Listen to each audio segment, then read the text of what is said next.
welcome to another episode of Trip Through Time. As time goes by, memories never die.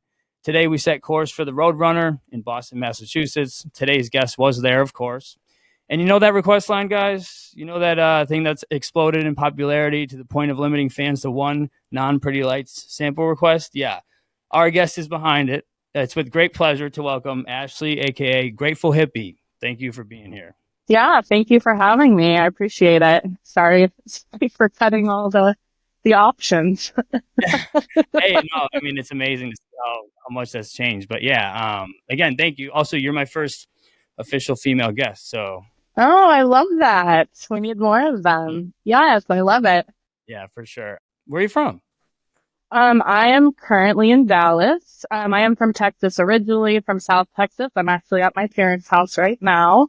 We're right outside San Antonio, so spent most of my life here, but now I work at a children's hospital in Dallas. I'm a project manager. It's probably why I keep taking on so many Pretty Lights passion projects, because it's just been my nature to always have something to do.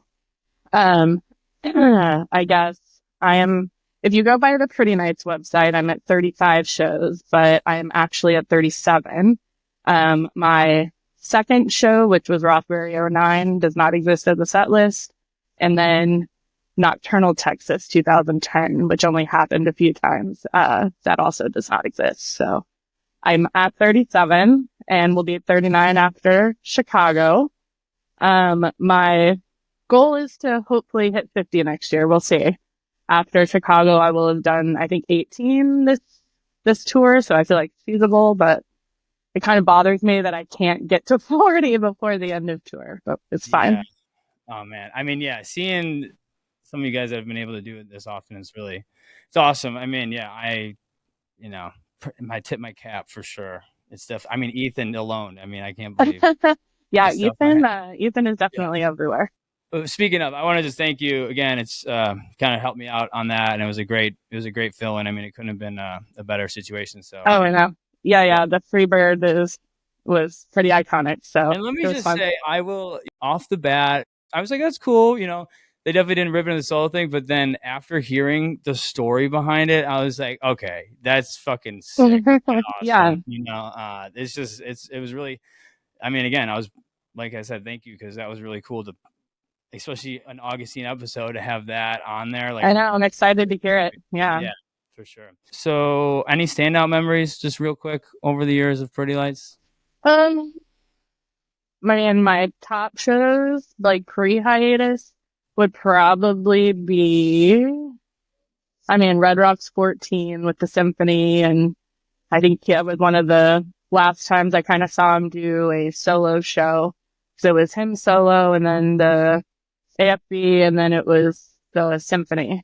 And so that was really amazing. I actually made it into the after video that they made. They used that Dionysus Break song. So that was like bucket list for me. So now it's just always there. And then I was at Gorge 17, also a highlight. I remember seeing Michael's silhouette on stage before they started, and I grabbed my friend and I was like, that's Michael. And I just almost started weeping. I was like, this is happening. And that was quite a moment. And the set list was one of the best. So yeah, we got a lot of, I've said this before, but we got a lot of the stuff I think that was the first tour stop, that run, but you know, a lot of the things they were playing was like a lot of the stuff we're hearing now. I know, it's wild to go back. It really was like the intro to that. Real quick then, what's your favorite era of Pretty Lights? You know, if you're going like PL, you know, I'd say Soundchip Space System, PL Live, Analog Future.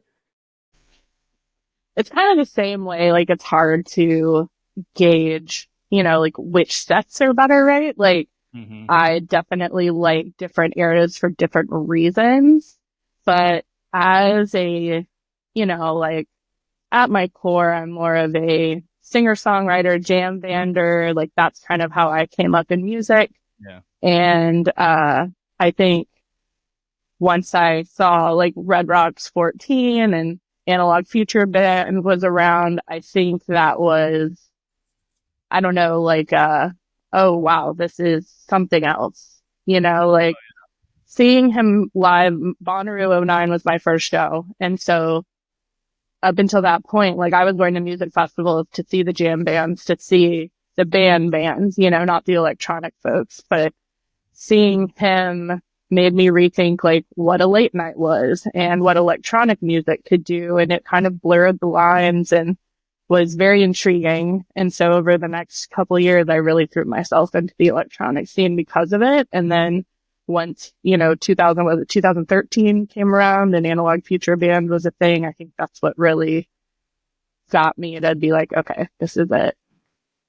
Right on. Yeah, I'm totally with you there. I mean, it's Pretty Lights has kind of brought me into electronic, but then it also got me, because of the band, it got me into like more of the jam band stuff too. Yeah. And I feel like, you know, the live tronica thing really started to get much more popular. Like smaller bands like Dopapod and Savoy and like all these other bands that were also electronic and using these elements that were live and all that. Like that was starting to be more of a thing. Grizz was coming up. He had his saxophone, you know? So that was amazing to see. But obviously what they're doing now is just, in my opinion, and I'm sure most people in my positions, it's just the best thing happening in music. Like, and even if you don't love them, like what they're doing is just pushing the boundaries of both the technical side and the musical side. So Yeah, and it's even really on cool. the visual side now, it's like, Yeah, all of it. I mean, it is next level. They are So I literally, guess keep going. I'm sorry. let's say they're just literally building their own mechanisms to do what they want. You know, they're like, well, we want to do this and it doesn't exist, so we're going to create it. Like, that's amazing. Yeah, and I mean, it's kept happening. Like, you know, just like you said, Analog Future blew your mind, and then now just the steps that they've just climbed up from there. It's just you never thought there was you thought there was a ceiling there. You didn't think it could be this possible. Yeah. So, yeah, and I mean, when we're still in this era, I guess, and obviously this is just again next level with, you know, not missing shows and seeing and all this stuff, and just it keeps growing. But yeah, I guess aside from that, I would say I would be on the Analog Future. Okay, we got to get into this, the request line. I mean, how did this start? And for those of you, if there is anyone like listening, like, hi mom, if you're listening, this lovely lady over here, it's you and Millie, correct?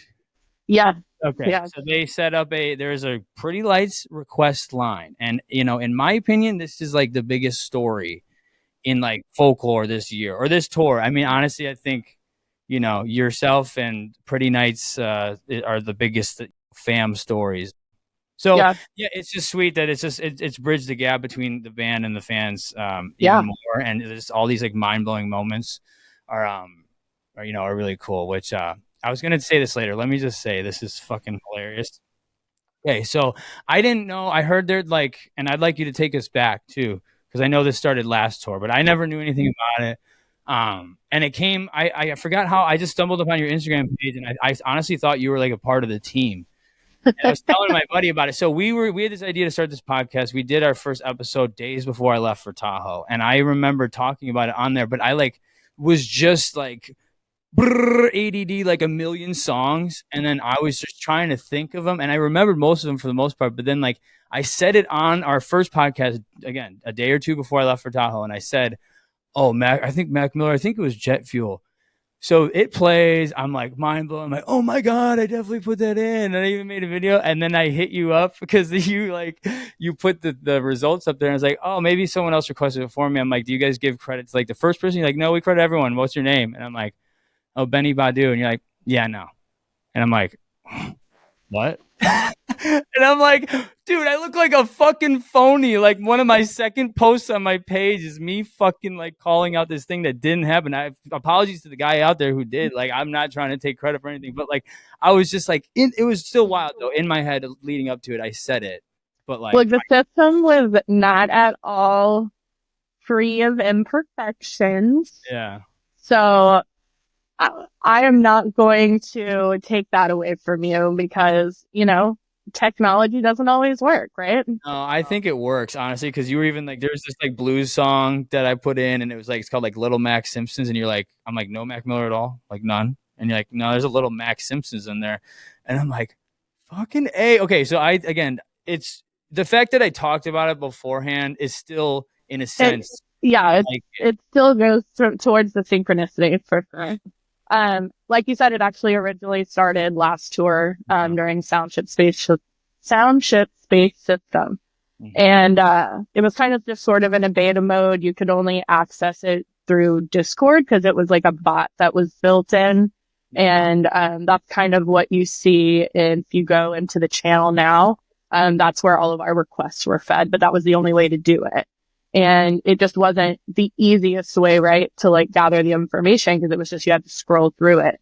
Yeah. And so a former admin on the server started building this like website kind of where it was kind of more like a voting system. You could still input your requests, but then people could go in and see other requests and like upvote them. But again, that was kind of like a beta testing, and some of us were helping him out with that and trying to figure out a way to like best get that information to the team.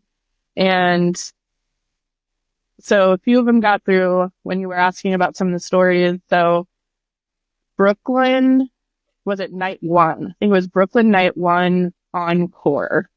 They did Up and Down I Go, and they dropped a sample in it that's called Wet by Wax Motif. And that was my request, and I was very excited. Nice. They also played it like they got down on Up and Down I Go in Chicago and just played it out. It was amazing. I couldn't believe I was hearing it again. And I was like, this is actually working. Like they're actually like seeing what we're giving them, which was a really cool feeling. Like just aside from obviously the sample being used, it's just like, wow, they're like that connected that they're taking the time to do it. And then, my first show back was the Caverns, and went all 3 nights to that one. And then night 3, they did the Whatever You Like and the Journey and Bowie. And Whatever You Like was also a sample request of mine because that song just lives on repeat in my Spotify sometimes. So I about died when I heard that one too. So it was definitely in the works last tour. It was definitely getting through the team. It just wasn't very efficient. And then we kind of cut ties with the individual that was building that. So we kind of lost access to what he had been building. But that's kind of when Millie stepped in and we were kind of discussing ways that we could still make it happen. So she's done so much more on that end than I ever have as far as building the bots like on Discord that bring up your ability to fill in the forms and all of that. And then she also creates the Google forms that all the requests get fed into that. And then when we see it, it's like an Excel sheet, but we use Google Sheets. Right. So it's just like a big spreadsheet basically. And it feeds, like the timestamp of when the request got sent in, obviously your name, whatever platform, your link, whatever, everything gets fed into there. And so it's just like raw data for us. And the biggest time thing, especially when we were allowing 5 per person, is I don't think people understood the actual manual labor that went into sorting through the data. Like we were manually making sure that people were not going over their request limit and having to just like highlight the ones that we weren't going to include because at some point we have to cut it off, you know, like we had people that were giving us like 25 sample requests and she's like, okay, well, it's a little much. And obviously for the team, like by the time we got to Vegas and Millie probably almost quit because of me because I decided that since we had the theme nights that we should do 5 per night because we were still doing the 5 requests, right? And that turned into a nightmare. We appreciate everyone sending them all in. It was wonderful, but it was more work than we probably should have done. So that's one of the reasons it got whittled down, but also like trying to give that to the team and be like, here's 60 hours of music. Go ahead and fit that into your day. Like probably wasn't the best idea either. Well, I think it's pretty fair now if you really think about it, because like, all right, and now if you hit on one, it's more personal. You know what I mean? Yeah. If you submit 20, you're gonna be like, oh yeah, I did that one too.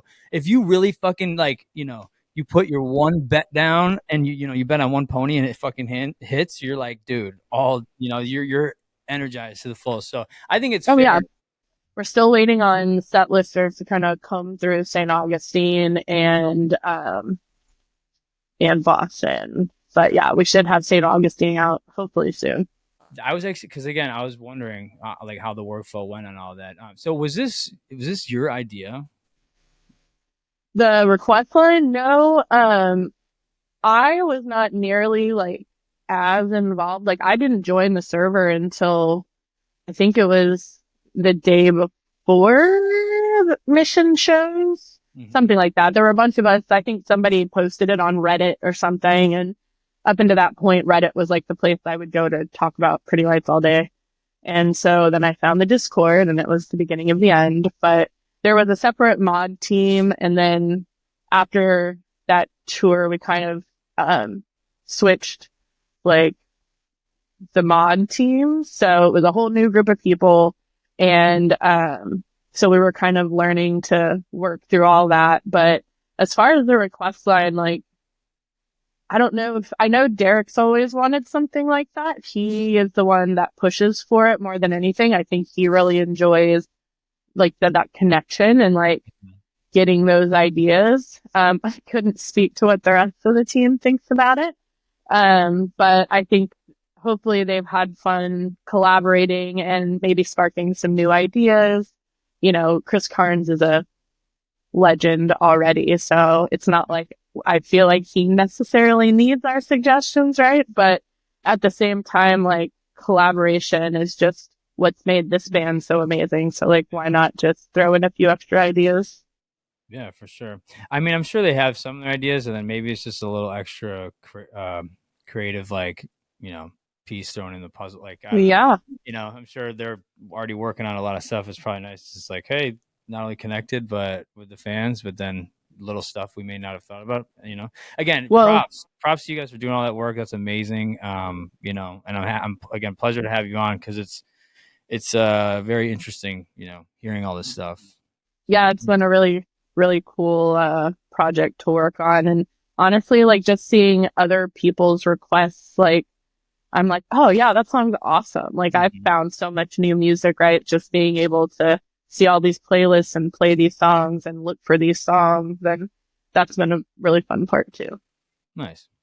So yeah, again, on behalf of everyone, got to thank you and everybody you're involved with. So props to you guys. Yeah, it's really been cool to see it grow and participate and everything. So, all right. So going into Pretty Lights again. I mean, I know you kind of touched on it.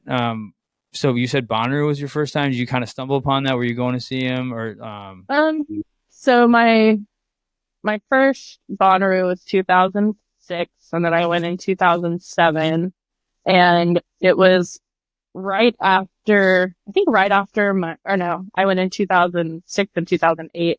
And then right after 2008 is when a friend of mine introduced me to Pretty Lights and I'm taking up your precious time. And so of course I heard Finally Moving and I think Try to Remember was the other one that just stuck in my head. It's been a long time favorite of mine. But then when I saw him on the bill of Bonnaroo, I was like, oh, I'm going to check this guy out. It's kind of crazy. He's playing late night. Like, my late nights always looked like the Disco Biscuits or Mo, like back in the day, because I was a jam bander. So I was like, let's go see this electronic show. Yeah. And, man, it was so wild. And like looking back, like hearing all of those songs, like, More Important and Hot Like Sauce and, just all of the OG like tracks that are was literally the reason I fell in love. I saw this show and was like, oh my God, this is so crazy. And like, that's also what made Boston so amazing, but we can talk about that later. But, yeah, that was really, really my intro into being like, okay, electronic music is pretty cool. Cause I think somebody showed me who was it? Tiesto and Paul Oakenfold in like 2001. And I was like, what is this? Yeah. I was like, no, absolutely not. And like 10 years later, I'm like, yes, this is amazing. Yeah, it's funny how things, it's just like growing up, with your taste in food. You thought something would have been really gross when you're younger. True. Your first beer tastes terrible, and then you come around to really appreciate it. I know. I think you touched on some of your favorite shows. What are some of your favorite cities or venues or festivals that when it comes to seeing music? Oh man. There was one, it used to be on Mulberry Mountain where Backwoods and Wakan are. It was called Wakarusa.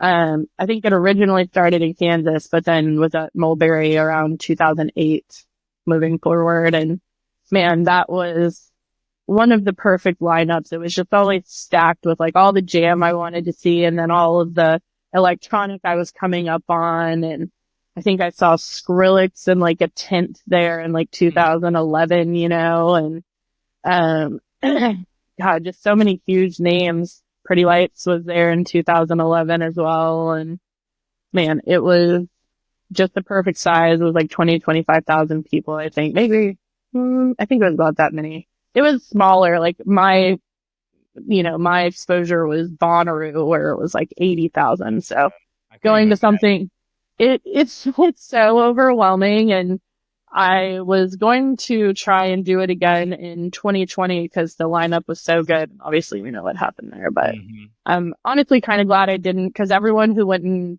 did it for Pretty Lights was like, man, I don't want to do that again. I know. It's like festivals used to be fun when I was younger, but now it's just like, dude, it's too much, man. It's and you're Well, spending all the money to not be comfortable. It's like I'd rather get and that's part of it. Like I've learned how, I've done it so much. I used to, like, festivals are my thing. I didn't Oh yeah. really rack up my numbers on city stops with Pretty Lights until Mhm. the comeback, like I was chasing festivals everywhere. And, so I learned how to camp. I've slept at Bonnaroo until 11 o'clock with my setup.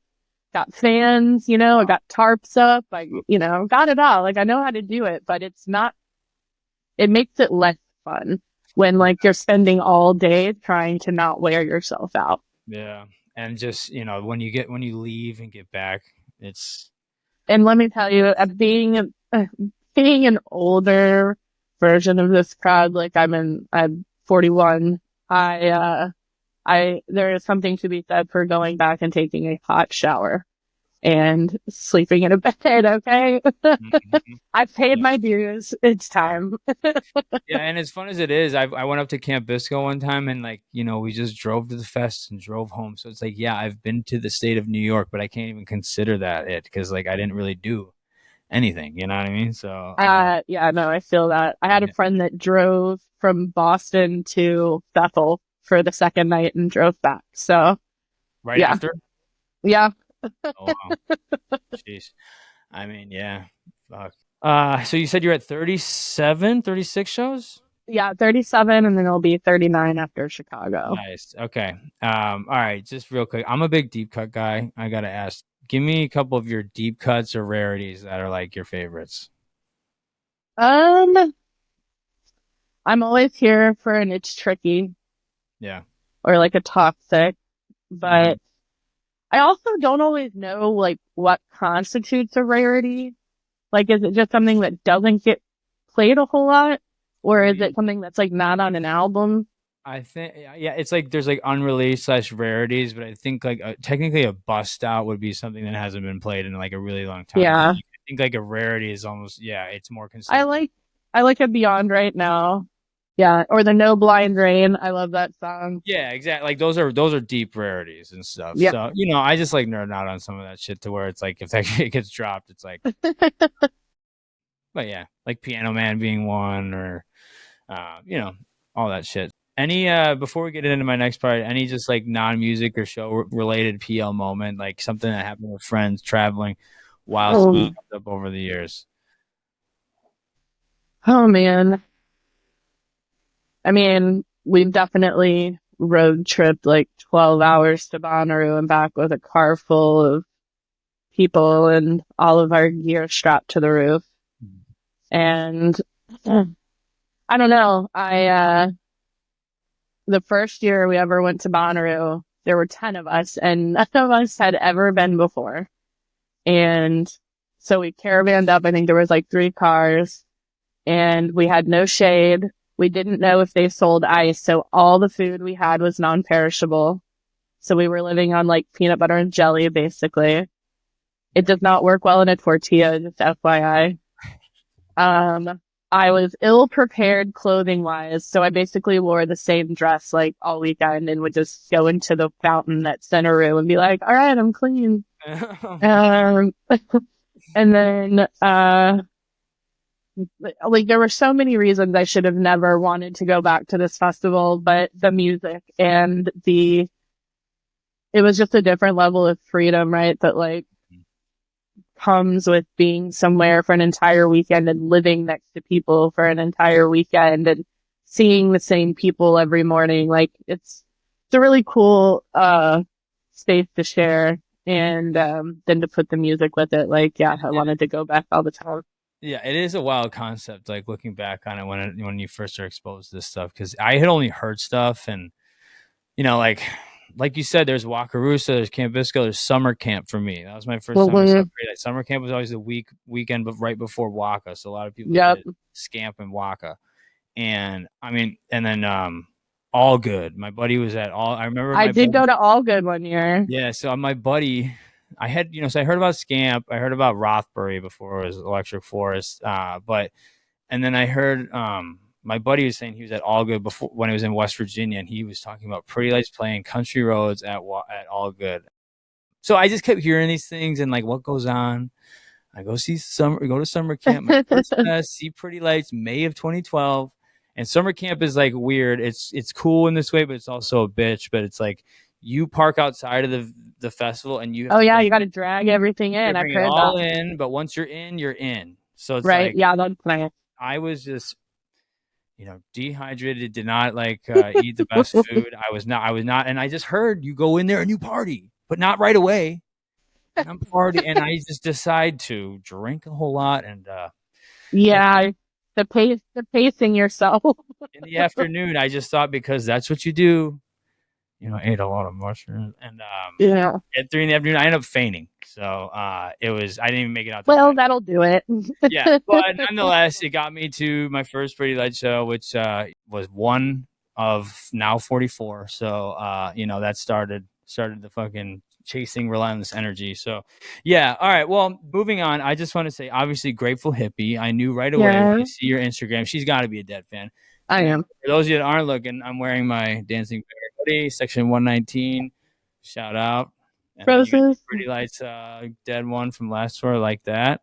So just quick, I mean, I know you said you were a jam band person.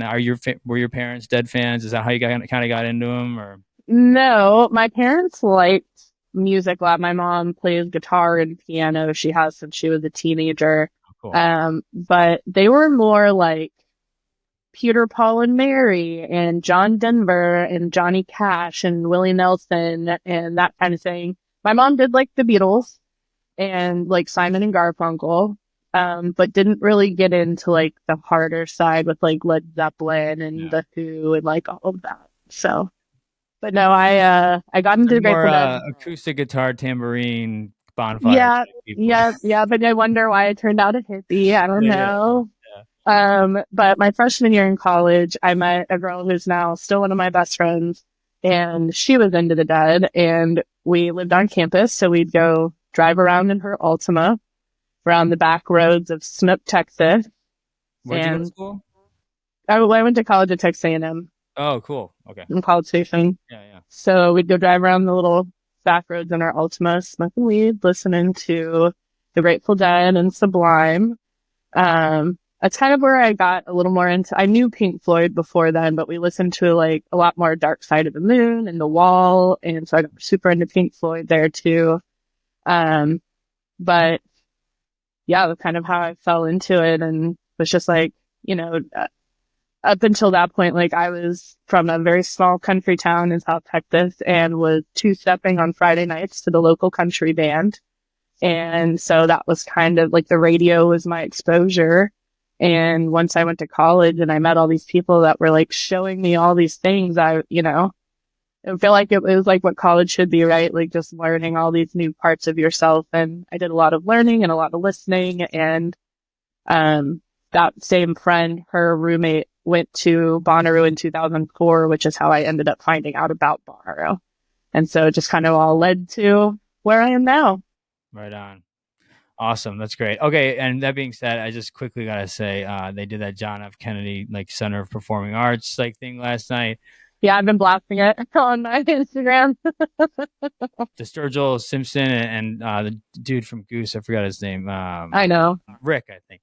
It was Yeah. great. I mean, they had Jerry singing Ripple, and then Sturgill came in and sang a really like put a really cool rendition on over it, and then Yeah. Dave Matthews and Susan Tedeschi singing Sugary. Uh, Yeah, I love Susan Tedeschi. She's yeah. one of my favorite. Just so it's again cool coincidence that you know I we do this track, know. all that stuff going on. So yeah. All right. In your opinion of the, oh, look at Derek in the background. I know. It was so funny. Ethan was like on the screen like at one point. It was like the perfect moment. Okay, so of the three like famous Grateful Dead artworks, you got Deadbolt, Dancing Bear, or Terrapin. Which one you going with? I mean, my immediate gut is a dancing bear. I'm very much a teddy bear type. But I think the Steely is just so iconic, and people have done really creative things with it. So like, I appreciate it for its versatility, but the teddy bear is like my immediate, like, oh, I need that.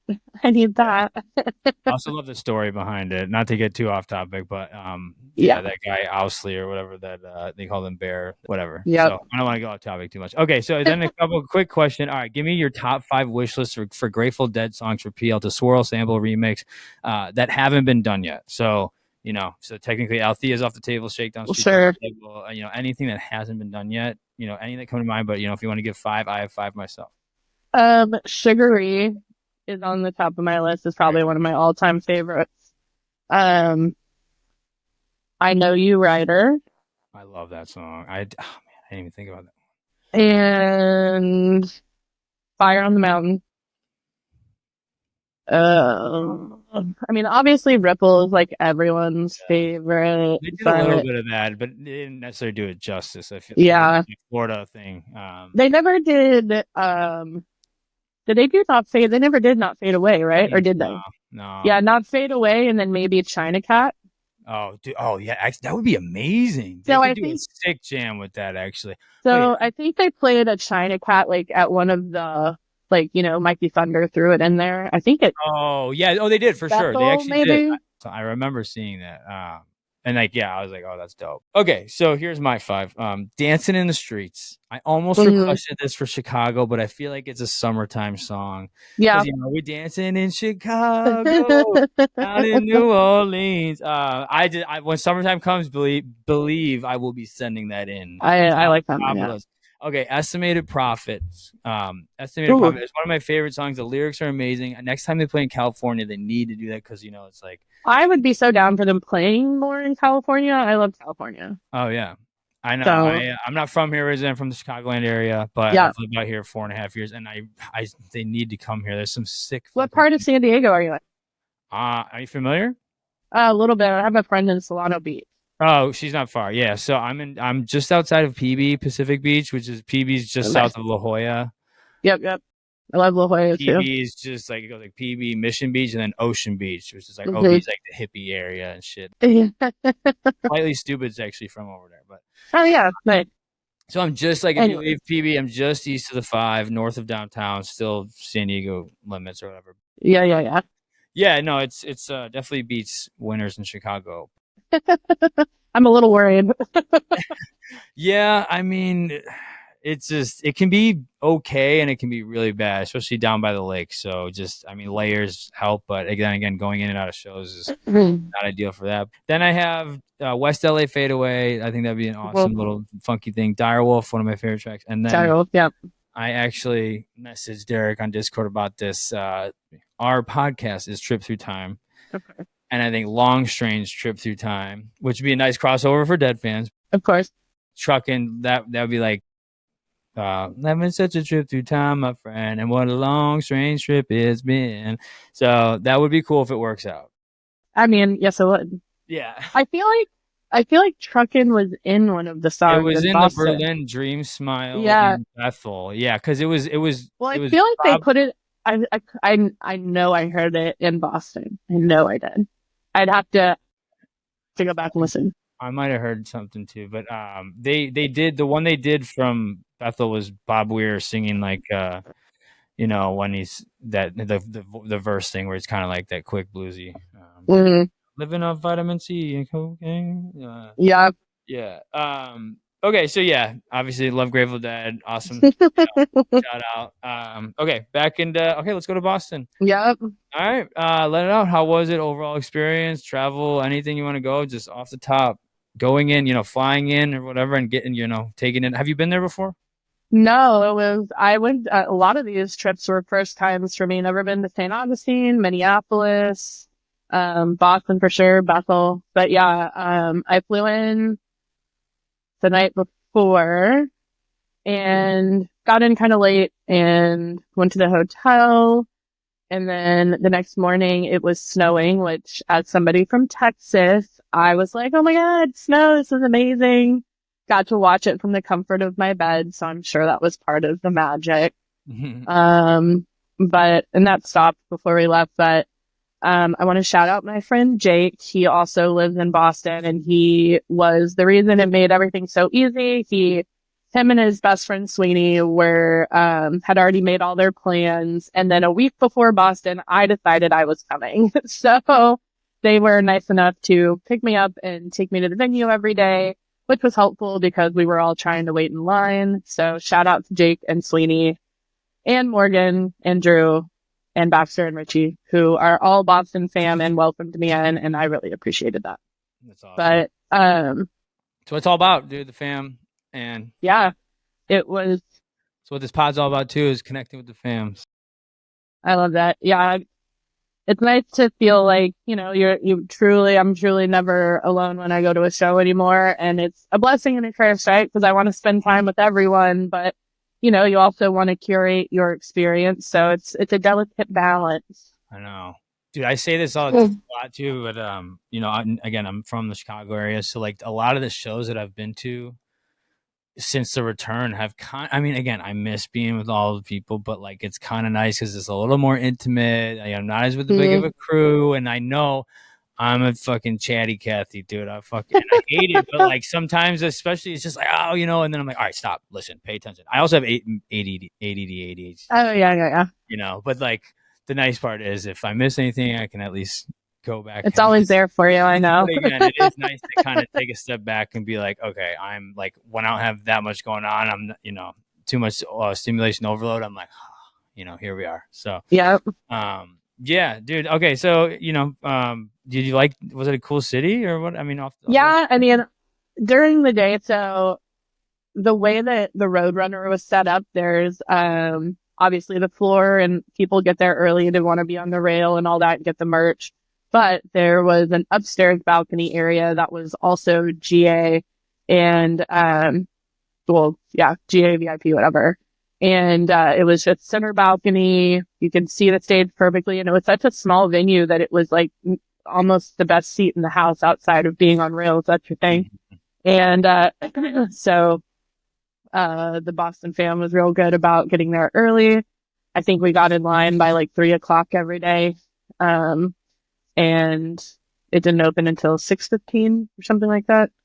Yeah. So we were all hanging out in line, and that's like half the fun is being able to talk to people and get to know people in a way that you don't usually at shows because it's too loud or, you're doing other things and it's just hard to actually get to know someone. Whereas spending hours with somebody, just chatting and shooting the shit, like it just makes it feel even better when you're sharing that show with them later, right?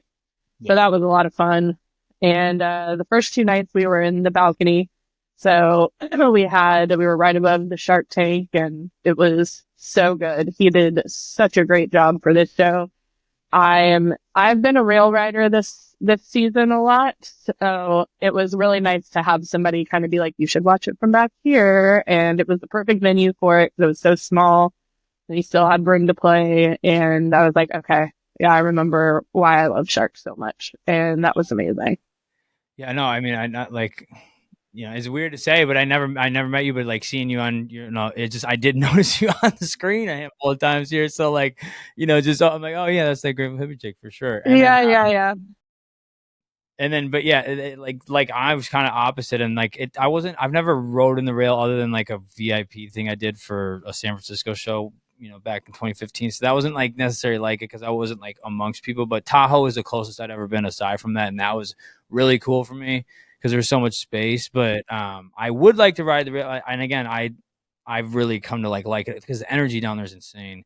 Yeah, it's just a different way to experience it, right? Oh, Like, it's awesome. and people should experience a show however Yeah. makes them happiest, and I was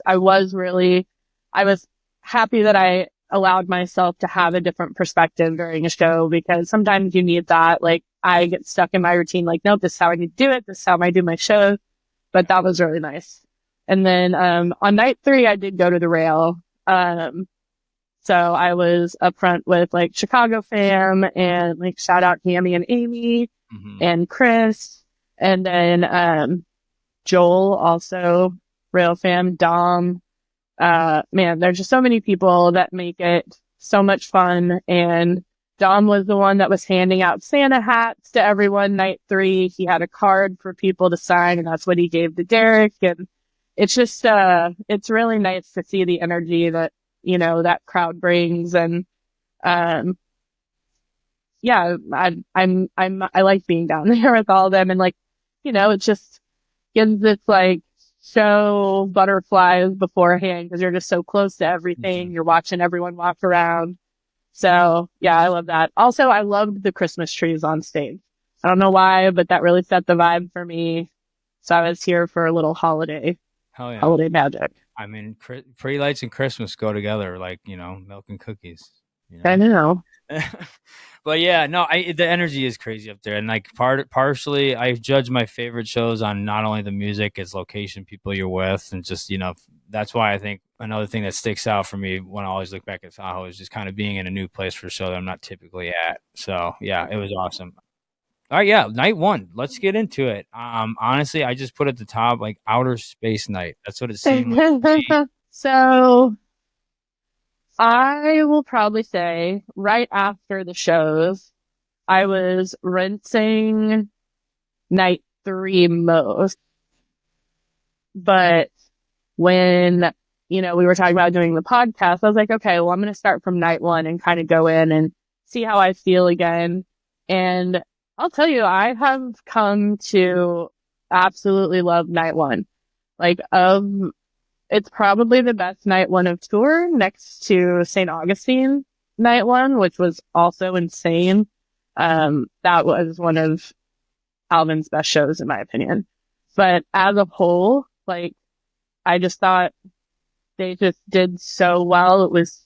Felt very seamless. The transitions were good. Like, it just all flowed so well. I know they opened with Wake Up, which is Mhm. perfect in my opinion. I think if they wanted to give us an album, it would be like one of the best first songs on an album.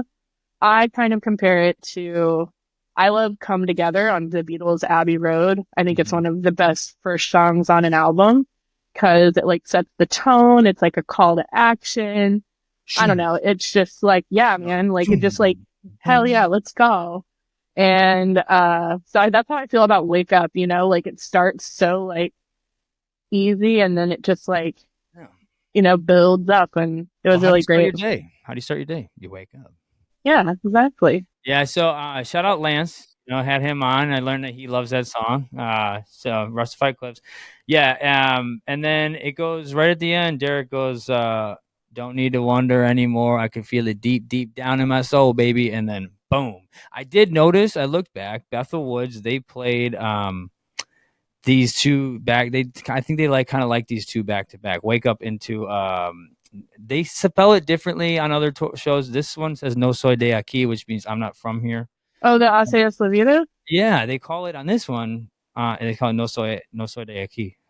Interesting. Yeah, I like the Asayas La Vida. Yo no sé, me Yeah, gusta. I know. I mean, if they wanted, if they would just let us have the set list. I'm just kidding. I really liked the Bethel version of that one, actually. It goes pretty hard. I think it's very overlooked. And I just love whenever they sample like old soul music, and Mhm. it was Bobby Bland, "Deep in My Soul," and then okay, so I put these next four into their own block. I did too when I was doing Really? all of this. Yes. Dude, I made sure to separate them. Yeah. Yeah, Hot Like Dime, and I'll go over the sequence. We'll go back in each one, but you go Hot Like Dimes, Hot Like Rock, Sound of Silence, Who Loves Me. So yeah, what do you got? So part of it is that, man, I don't know where I wrote it down somewhere, but, they do a lot of the sound of silence, was it sound of silence into hot rocks a lot? Yeah, they like. I feel like I call some They songs flip it, just. or, yeah, they flip it around a lot. Like it was like Solar Sailor into Sound of Silence into Hot Rocks or Mhm. whatever. Like, but they do a lot of that together. Same with the Hot Like Dime. But Yeah, like, they all have the same like feeling, right? Like, they're not like hypey songs, but they're that like deep and like just kind of yeah, dirtier, like grimy, heavier bass. heavy, Yeah. psychedelic, and just like some of my favorite vibes of PL. Yeah, and like that's and they did it so well at Boston too. Like I said, it just felt like it all was very seamless into the other. And like when he started singing "Sound of Silence," I was like, "Oh my God, what?" Like I couldn't believe. Like I was like, "Oh, we're here now, okay." And uh, let me tell you, so like I said, my mom I actually was just was, gonna say, shout out Simon Garfunkel. yeah, uh, my mom was really into them, and she like I remember listening to "Sound of Silence" and all the Simon Garfunkel songs growing up, but that was always one that she really liked. And so if I could relive the moment that I heard the notes start from Mission, I would do it Oh, over and over again. wow. Like I can only imagine for you. Yeah. night two. I mean, I wasn't at Mission, unfortunately, but I was watching the stream and like having it open with Welcome to the Machine already. And I was like, what is happening right now? Yes. And Wow. then like Sound of Silence halfway through the set, I was like, oh my God. And then I think that was one of the first times we probably heard Derek sing, right? Like, I mean, he was on Yeah. the vocoder or whatever it was, but I don't know that Yeah. up, I, up into I that point, I don't know if he'd sung yet. I think in this space, like with the auto tune thing, which works. I mean, because it's electronic music. I think it's great. But I think in turn, maybe when he's done little stuff, but I don't think he's like legit been giving it a go. You know what I mean? I think this was the first Yeah. time he actually legitimately was like, okay, I'm doing a vocal here, rather than being like, hey, say yeah, or like some Yeah. just like hype, almost like hype man rap stage like shit, versus like, hey, I'm actually like you know doing this. So, and again, like that's why I said outer space, because I mean, aside from, Wake Up's pretty outer spacey, then you go into all of these and they're just like, especially the hot rocks, dude. I get fucking Darth Vader vibes. I know. Like, Yeah, no, the way that vroom vroom, and it's just like, dude, it's you could so like deep. if you were to remake Star Wars and not be Disney, and you were gonna be like hard as fuck with it and make it rated R, you'd have Pretty Lights making a soundtrack for that shit. I mean, I'd be here for that. Oh, for sure. Okay, but yeah, so Sound of Silence like 9 minutes 49 seconds on this one, and I totally fucking forgot about that song that Zed's Dead did a while back. You know that one, like I was Eyes on Fire. The Oh, yeah, first yeah. Yeah, of dude, course. yeah. Oh, that one's so good with Well, and that. everyone's like loving Zed, like they're really having another moment right Are now. they really? Are So they coming out back? Are they I coming back? think so. Like they were at the Eclipse Festival this year, Nice. and I know they're doing they did a Hampton run, they're doing one at the Armory, and at I think they do Dead Rock. They just played Chicago on Saturday. I had some Oh friends. yeah, yeah. Salt Shed, yeah. But yeah, okay. And then I couldn't ID this one. You know the keys at the end of that? It's like that. It's like a New Orleans style. Like I couldn't like. I really couldn't find it, and I tried. No. And I'll tell you, I usually leave it to the set listers to tell me what I heard. I'm terrible at, I don't know how they do half of what they do. Some of them are absolute wizards with their ears. Well, I'm trying to get better at doing this. I've definitely. I think I'm growing for sure, but I'm trying to do more research and stuff like that. So I did notice that like it does take a while. I don't even think Minnesota's ready yet. So some of these I did have to kind of find on my own, but obviously there's a lot that slip right under you. But yeah, okay, and then just that kind of goes into Who Loves Me, and then that's the end of my 4 song sequence thing. Yep. And then okay, and then this just shows you that nothing is off the table. The fucking Wellerman song.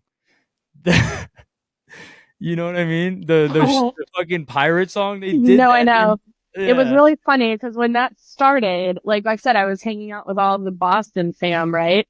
And so it started and like everyone knew it. I was like, how does everyone just know what this is? Like, I mean, I recognize that it's like an Irish song, but I was like, everyone just knows the words to this. Like, okay. yeah. I just feel like there's a short period of time where it was like some random shit was trending on like where people would use it for like a stupid social media thing, and that's I'm the only sure. reason I know it. But then I didn't know if it was like a Boston thing or something. But yeah, I mean, again, it's just after Augustine and this, it's literally nothing is off the table, which is wild. So Yeah, no. all right, gazing at the glare. You got anything? Okay, I first got a of lot. I got a all, lot to say about this one. we glossed right over the best I can see it in your face of Didn't know. tour. I had it next. It goes. I thought Wait, it is was. it I thought Gazing gazing at the at the Glare glare, before and that? then yeah, that's what I have here. Okay, well that's my fault. Oh, you're good. You're good. Okay, so So if yeah, you have any, Gazing at the Glare. I got a lot to Uh, say. If you got anything, go for it. But go no, tell me what you think. I want to okay, hear it. low key fire as fuck, and I didn't realize it until I dove in like after the fact, which has been nice. So when I've been really doing, like I said, researching more, running these back, I feel like I'm really getting a better understanding for things. But very cool transition intro. They do that JFK moon speech at Rice Mhm. University in Houston. Just really cool, and it's like Above the Clouds Gang Star song, which uses that sample too, but just again, outer space shit. Infinite skills create miracles. Warrior spiritual above the clouds. Just cool, dope lyrics. Yeah, it really fucking hit hard for me. Yeah, it was I awesome. mean, yeah, all those EPs are very nostalgic for me Yeah. too, regardless. So I always love it when they touch on something that, you know, my favorite. Okay, I can see it in your face. Take it away. Oh, oh my God. I feel like, they've just been going so hard up until that point and I was, just getting after it. And then I can see it in your face. Like usually that's the same way, right? Like the horns are going, whatever. But man, that like bluesy, like Yeah. sultry, like intro, I was like, okay, yes, this is like, yes, this was so perfect. And it was like the perfect build up into going into obviously the OG track. But Yeah. man, just one of the best moments of the night for me. And I think probably my favorite version of I Can See It in Your Face. Yeah, so they go in and they go slow, and it kind of reminded me of Red Rocks when they did it Mm, slow and Don McLaughlin came out, but then they just yeah. kind of go into the original track of that sample, which is "I'll Take Care of You," OV Wright. Yeah. And it was a nice fade into that in the original track, and then they do that AT Aliens flip on the end, Yeah. which was awesome, and then they bring it back to finish and go into that "Open Your Eyes" disco butterfly that Dude, Menor. that was so good. Yeah, and Menor put that together a great like little kind of happy vibe Yep. closer to an amazing set. Yeah. No, I agree. I felt like it, like I said, it was so well done. The transitions were perfect.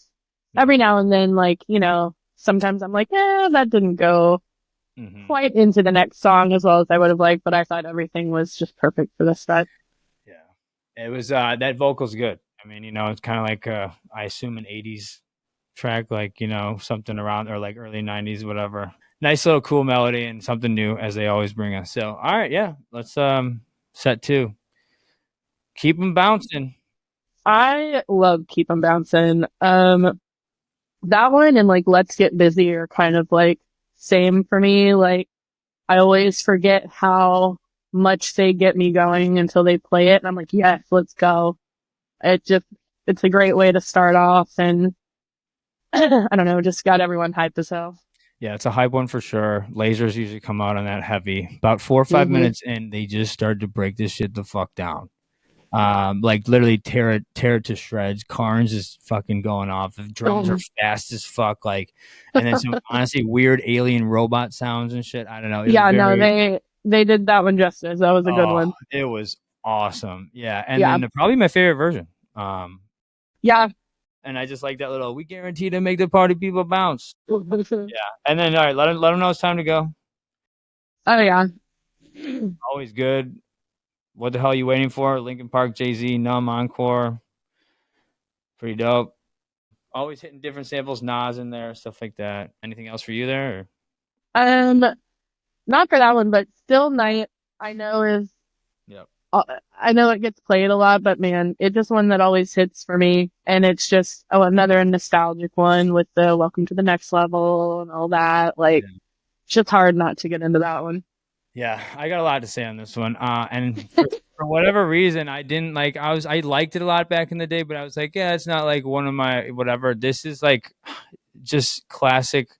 It never gets old right now because I feel like they never play the song the same. I feel like they have Oh, so yeah. much fun and room with this song to fuck around with, and I feel like it's been reinvented at least 2 different times on this tour.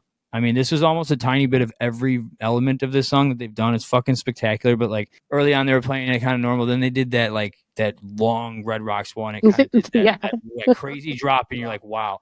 And then they did the San Andreas Grand Theft Auto thing, and then they kind of tied the two together. And now this was like it didn't quite go there with everyone, but I feel like it had Hmm. a little bit of those West Coast hip hop raps elements, and it had that other a little bit of that shit going on. I mean, this just that song is just fucking I know I amazing. really like that they've had the freedom to play around with songs like that. I feel like that one and like Cold Feeling, Oh, they've both like really been able to run with it in different directions, whether it's with a sample that they fuck with a few times or just like they've really played it out. And I love seeing like the new stuff that they come up with those because you're right, it is always different.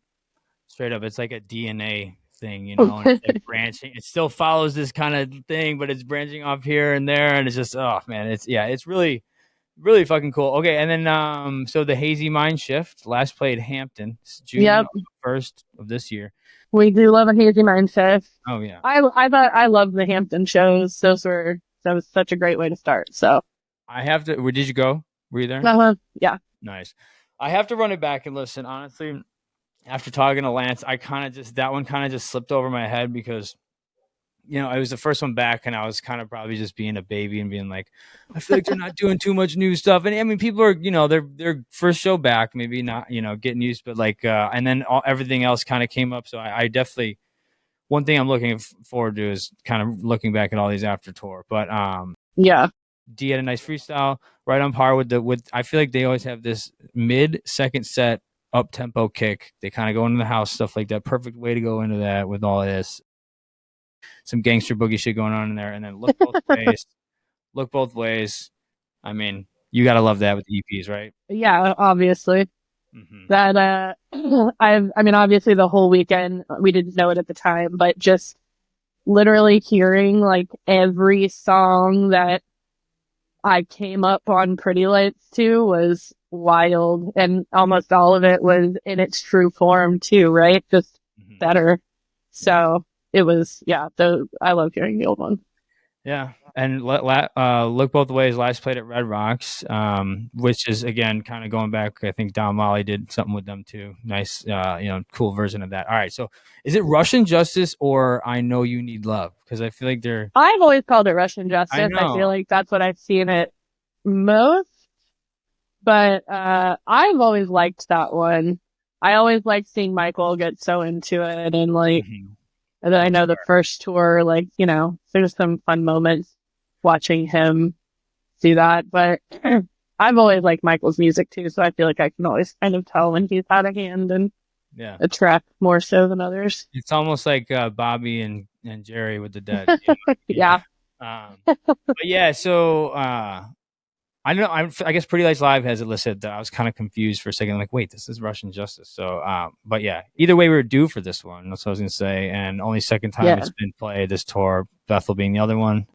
And then, do you know what I mean? Another Bethel. I feel like they tie back to a lot of shows. Yeah. I feel like which one's Bethel? Bethel got rinsed a little bit. Some cool samples going there, but Prophet, of course, always a great closer. Another one that's kind of been redefined in this new era. Yeah, I loved that one. I love that I think it Whitney was Houston.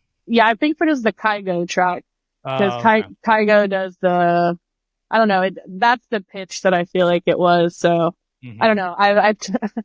I was talking to one of the set listers and was like, please help me because I feel like it was. I love that song. That's why I assumed it was. But I love Whitney Houston in general. I Want to Dance with Somebody is like also a Spotify repeat for me. So big Whitney Houston fan. And, I don't know, just doing it at the end of the night. And it was the first time they really got house heavy for the evening. And it was a nice way to send it off. Yeah. Yeah. And I mean, again, that'll do it. I mean, Epic Night 1 for sure. You know, not much you can be upset with there. I mean, yeah, afters, you go to after party. Are you an after party person? Or are you more like me where you kick it and show? Because I was the first half of tour. And once you get into like 3 nights, and then it's like, not only is it extra money, but less time sleeping. And while I do love a good afters, I went to, Vincent Antone and Manic Focus in Minnesota, and, also Vincent Artifact. Who else played? Hampton. There are a lot of good names on Hampton too. But in Hampton, we were there till 4 a.m. Second night because I wanted to see Vinny. He's a Texas homie, and I love that he is on the come up right now. Love that he's been with Pretty Lights. So we stayed till 4 a.m. and supported. But man, it just makes the next day so much harder. I mean, yeah, so, mad respect to all, but for me, I mean, and again, I still like to chill. I need to like, let's sit down and like kind of. I love being able to have that time with my friends after a show and just geek out about what we saw. Right? No, for sure. That's what I'm talking about. I like to go back to hotel and just like talk about it, and like let's be nerds. And it's just another way, kind of like when you line hang before. Like I feel like it's another way where you can actually get to know somebody, right? As opposed to having to yell at each other over an actor's. Although some of them are very worth it. In Minnesota, we also got to see our buddy Samso Music. Shout out. I message him sometimes. We were just nerding out about some, expanding perspective and some other. Yeah, no, he's awesome. So I'm really glad we got to see him. I'd love to get him on, trying to get everybody. So he would be a good one. He's got a wealth of knowledge as well, musically, technically, all of that. Good shit. All right, well, night 2. So just to say first, Derek and Michael come out, say they're seeing the timelines coalesce and that they're switching it up, learning and realizing the importance of each other and the stories and the gifts that they share, energy that links us, all this type of stuff. And how they can tap into that, and they start to bring the band out or whatever. And he's saying like amplify. I don't know. He just one of Derek's long things, which was just kind of painting the picture for the evening. I'll tell you what, I didn't know what was going on when I watched this. I kind of missed it. Looking back on it, it is kind of cool. I will tell you, obviously I love every show. This is definitely my least favorite of the 3, just because it was like taking. Tuning it down to beginner level almost a little bit. I mean, again, I got respect, but I just wish there was a little more like jam and stuff like that. But again, running it back, I feel that. I've noticed some cool stuff. So, and they are artists and they want to switch it up. So I got mad respect for that. But yeah, it's definitely, like I said, running back was cool. But yeah, I'll let you kick it off with time to open up with Dee and Mike up there. Yeah, I mean, I feel very lucky that I have been able to experience a lot of these special sets with them. This one, I know we got it at Red Rocks, right, where they came out early and did their thing there. But this specific night was very reminiscent of that Gorge set, in my opinion. Like, it felt much heavier in a good way, right? Much more emotional, like, wrapping up tour and really feeling like they've found that connection again. Because, it's been crazy to watch it throughout the years, and to watch them struggle to find each other again in music and in personal. And so just to have it all come back and to see it working so well, like it's just a really emotional thing to see. And, so coming out, and I can't remember the last time I've heard Time live. Oh, really? I'm trying to, just personally. Oh, actually, now that I Um, think about it, I don't know. It's probably a I short. want to, I can't remember. I want to say that they might have played it at Electric Forest in 2013. I'm I was gonna there look it up. too. But yeah, I would have to look back on that one. But yeah. Either way, I mean, yeah, it's again, he touched on how Michael introduced him to Pink Floyd, and yeah, I mean, I like you said, it's really kind of wholesome. Obviously, we're all like, big fans and stuff, but it's cool to like, when I first got around, I know there was like rumors that like it was like, oh, they used to be in it together, and kind of this underlying like what happened type thing, and it's nice to, I don't know, man, it is nice to like see that, obviously it looks like everybody's really doing good. Yeah, and I feel like everyone's just more on the same page, right? Like Yeah, it doesn't seem like they're all putting energy to yeah. support one person or another. Like they're all just kind of they're It looks vibing. it looks like they're not taking these moments for granted. I'm sure to maybe like the time off and all things that I don't even know on the surface Sure. level of all these things. I'm sure it can only feel like that much more special when you kind of take something away, like kind of that you don't know what you have until it's gone type of thing. So I think again they're much more humbled.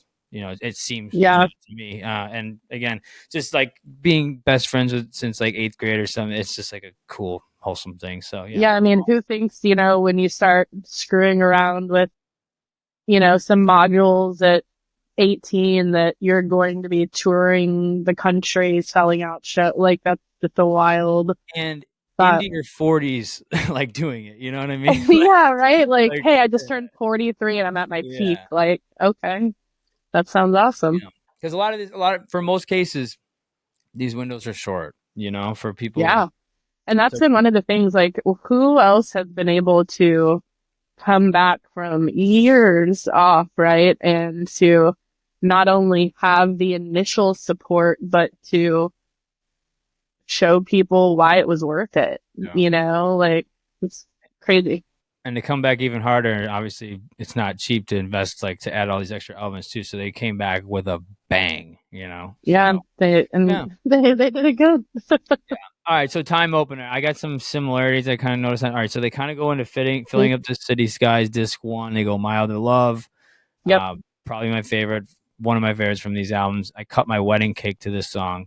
Oh, I love Love that. it. It's so dope. And then okay, and then so next would be Cold Feeling on the album, but then they skip Cold Feeling. They go Solamente.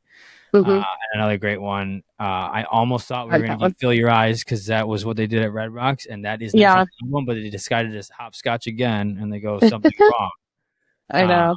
and another great, song from that one, and they slow it down a bit, and then he's kind of telling the story, saying something about the future, something was wrong, but the future is blind, but I was uncertain, but now I can see, or something like that, and then Yeah.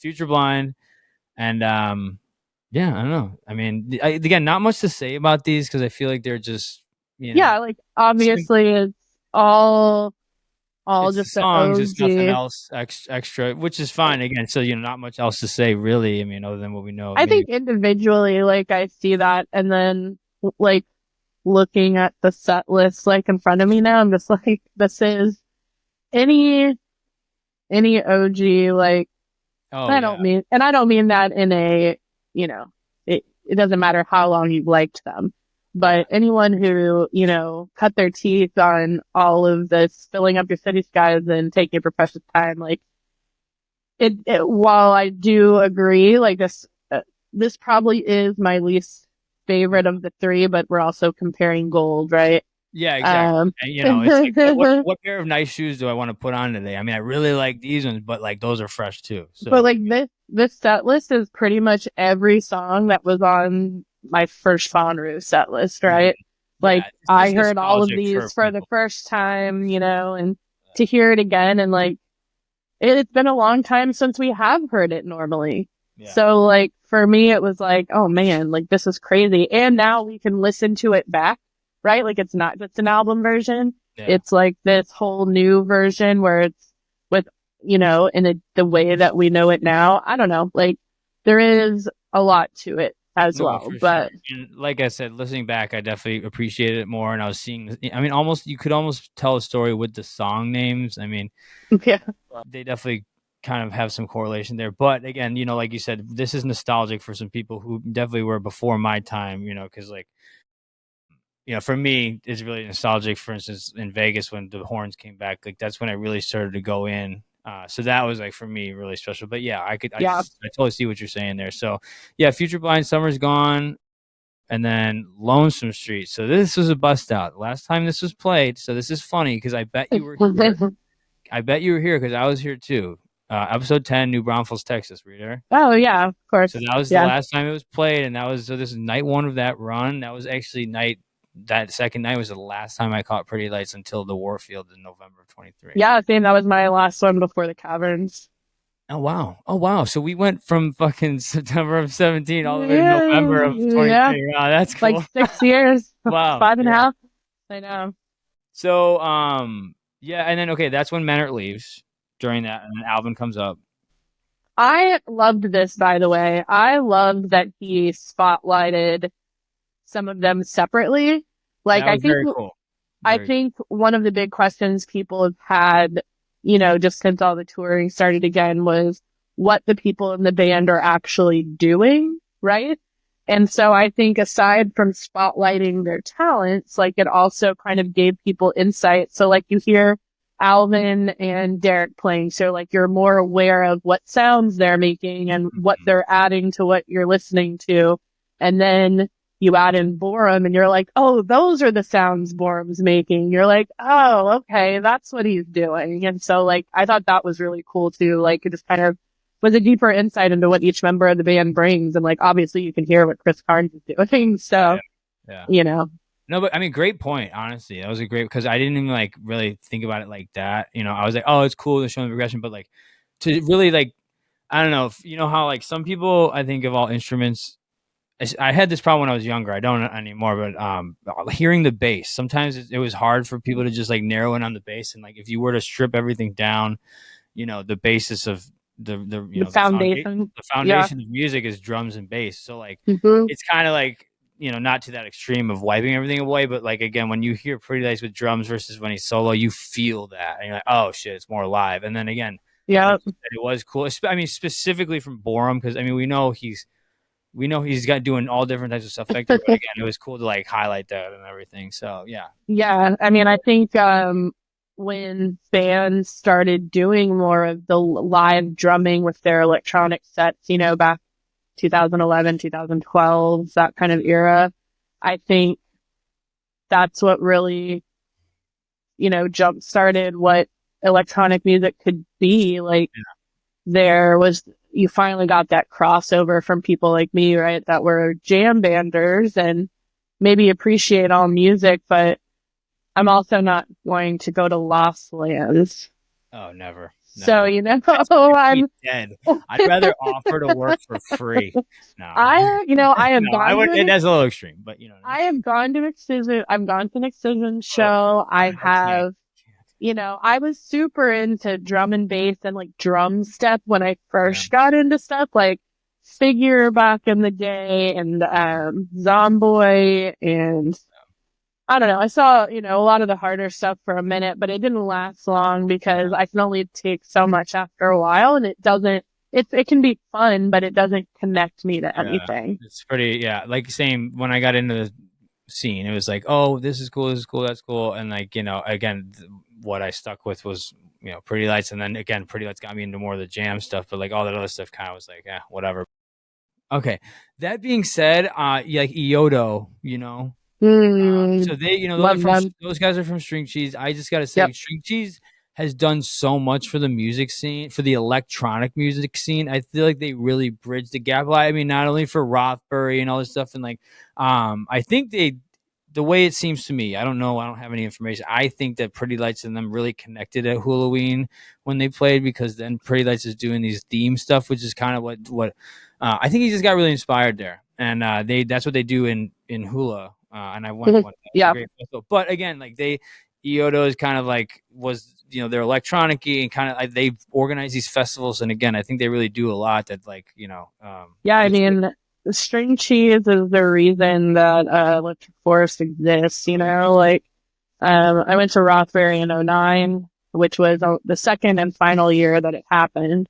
And then in 2010 was when the Double JJ Ranch, which is the venue where it's held, I guess the owners went into bankruptcy. And so it nulled all the contracts and string cheese came in. And that's how they became the face of Electric Forest initially, because they were willing to step in. And man, that was an exciting time. They had some really amazing lineups. Not that they don't still. I mean, the forest is Oh yeah. beyond. It's different now, though. I think it's not even. It's like they don't really have jam bands there anymore. It seems like. No, they don't. And all of my friends that I kind of met through there were more of the jam band type. So once, some of the bigger electronic names became more of a headliner, I think they kind of started to fall off in that regard. And that's fine. Insomniac coming in as producers to create that forest is one of the best things that ever happened. I mean, it was amazing when it was Rothbury and it was just Madison House and AEG or whoever else was with them. But, Insomniac just brings so much to the table as far as that. So yeah, I went once. It was crazy. It was nuts. But it is one of those larger ones too, right? Like you're going to be walking like 45 minutes to get to the venue, and I'd rather just take an Uber to the venue. Or have a walk where you can stop and get a drink, or yeah, something that scenery, something like that. Okay, so Alvin comes up, fly away another day. I feel like this is like Derek's this and Sunday school or Derek's like go-tos when he has just a drummer. In Total Fascination, I would also put on that list. Yeah, Total Sunday. They kind of yeah. Okay, so then they do Aiming at Your Head. And at the end of Fly Away Another Day, Borum comes up. So this is D, Borum, and Alvin, and an elect trio, if you will. Yeah. Song ends and Carnes comes up. Let the World Hurry By. I mean, I'll never get over this bass line. Just that fucking boom, boom, so fire. And yeah, Carnes I like that one. Carnes shining again. Really cool. Can never, I love just the scratch shit. Oh yeah, anyone with the vinyl DJ is top shot. Amazing. Yeah, okay, and then Finally Moving, and then Take the Sun Away. D solo. I like that. Last played Lake Dillon, August 10th, 2023 to close out the set. All right, that being said, I gotta ask you. I think I know this already, but I was gonna ask: are you a solo set or are you a band set person? Because there are both out there. More than I would originally think, but there is. I mean, again, like different reasons, right? But I'm probably always going to opt for the option with live instrumentation. I just think it adds another level of depth.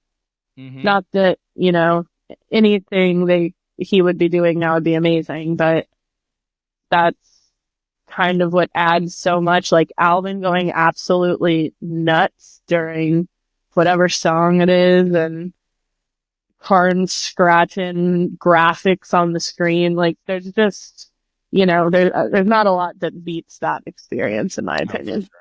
Yeah. Okay, so set 2, Breathwork intro. I just want to shout out Hyperspace Sky. He does these. I love him. Yes. I love that guy. He's honestly one of the first people when I started doing this. Like, we've been doing this like 4 months now or so, and he was like one of the first people to like interact with me, and we've continued to talk. Good. He's a very nice kid. Yeah. So he does those breathwork things. If you guys. Yeah, we did that before. When did I do that one?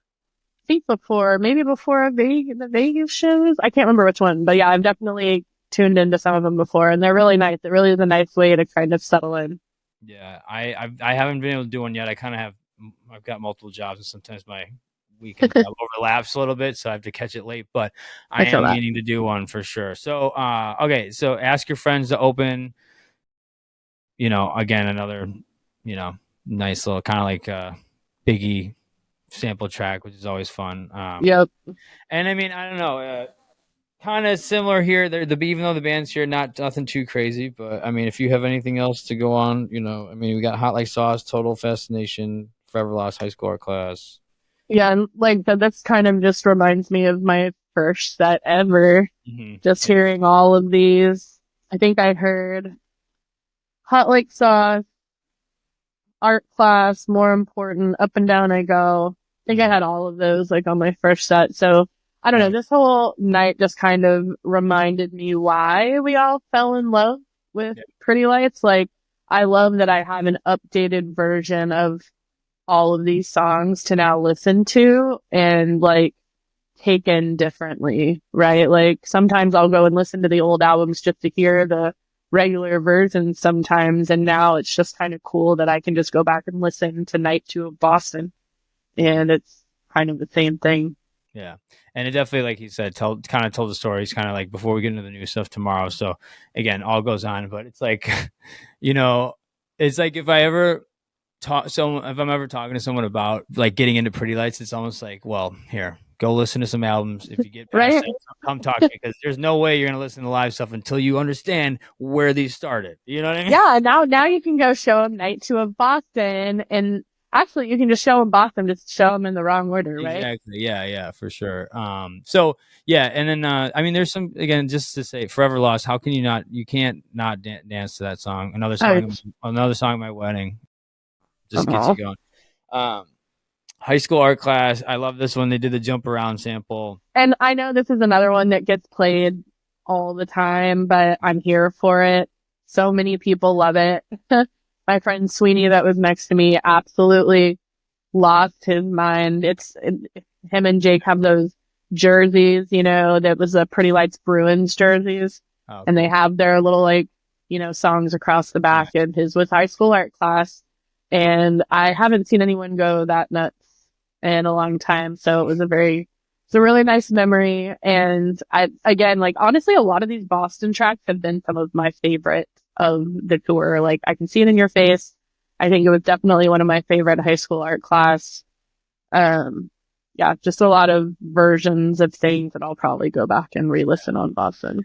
Well, I'm with you too, because like before the return High School Art Class, it kind of got played a lot. I was like, okay, but then the way they change it up every time, it's just like, all right, just like more important than Michael Jordan. Like, they really, again, like some of these songs are just like, Ethan was calling them launch pads into swirls, because there's like I said, kind of like that DNA thing. It can like, keep its same, track, but like go off in so many ways. But yeah, so, again, like, that being said, more important than Up and Down I Go. Always, they played a lot, but it's always going in. And then I Know the Truth. And then one of my favorite moments, this Reflections and Sweet Emotion.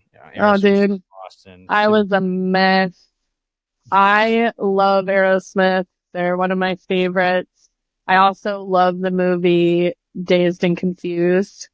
And the opening song in that movie is Sweet Emotion. They come driving up in their car in the parking lot. And I don't know, there's just something about those notes like in the beginning. And it just like, I don't know, it touches a part of my brain that I'm like, yes. And like, it just immediately evokes emotion for me. So I started crying a little bit during this one, especially when it went into Berlin Dream. Also, I was at Bethel for it when it first got played. I was at Austin weekend 2 when it was played.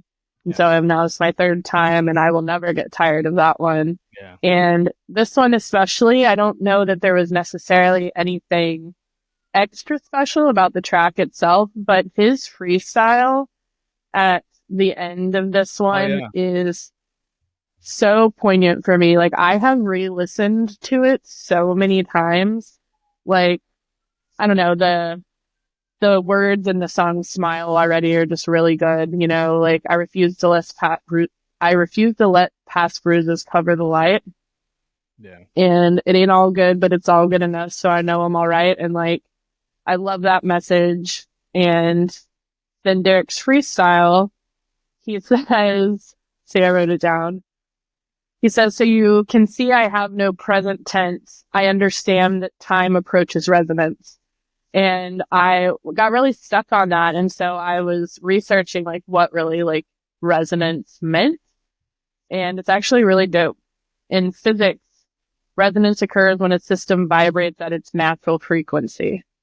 And so basically when an outside influence is vibrating at the same like level, that's resonance. So like it's really cool that, you know, like the crowd is like that outside influence, right? And the band is like the other one, and you're just kind of both at the same Yeah. level, just feeling it. And like, I don't know.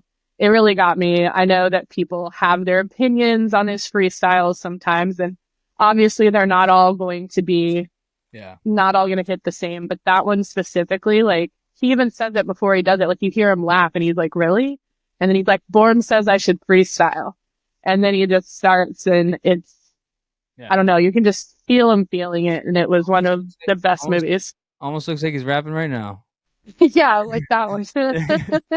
But man, he just got so into it. He's like Yeah. walking up and down the crowd. Like, oh, it was just so Yeah. good. You definitely So, felt it, and when I ran it back, I'm like, oh damn, okay, the lyrics were actually pretty on point. And yeah, I mean, and yeah. I'll be honest, like when they're good, they're really good. There are some times where it's like, you know, whatever. But you know, again, it's, you know, am I ever, you know, disappointed or anything? Never. So, you know, Yeah, it's no, all, I totally drank the Kool-Aid. Like, I'll support whatever. yeah, But, I don't know. Yeah, like at the end, he said, I've been asleep for 1,000 years, but now I'm fucking open. Like, I yeah, feel like he gets very raw with these, and yeah, that one specifically was a very, like, a really nice look into like how he feels about the project too. yeah, So, for sure. I mean, yeah, it is wild. I feel like a lot of, I don't know. He's been a little more vulnerable and open for sure. Slowly but surely, you know, he still isn't very like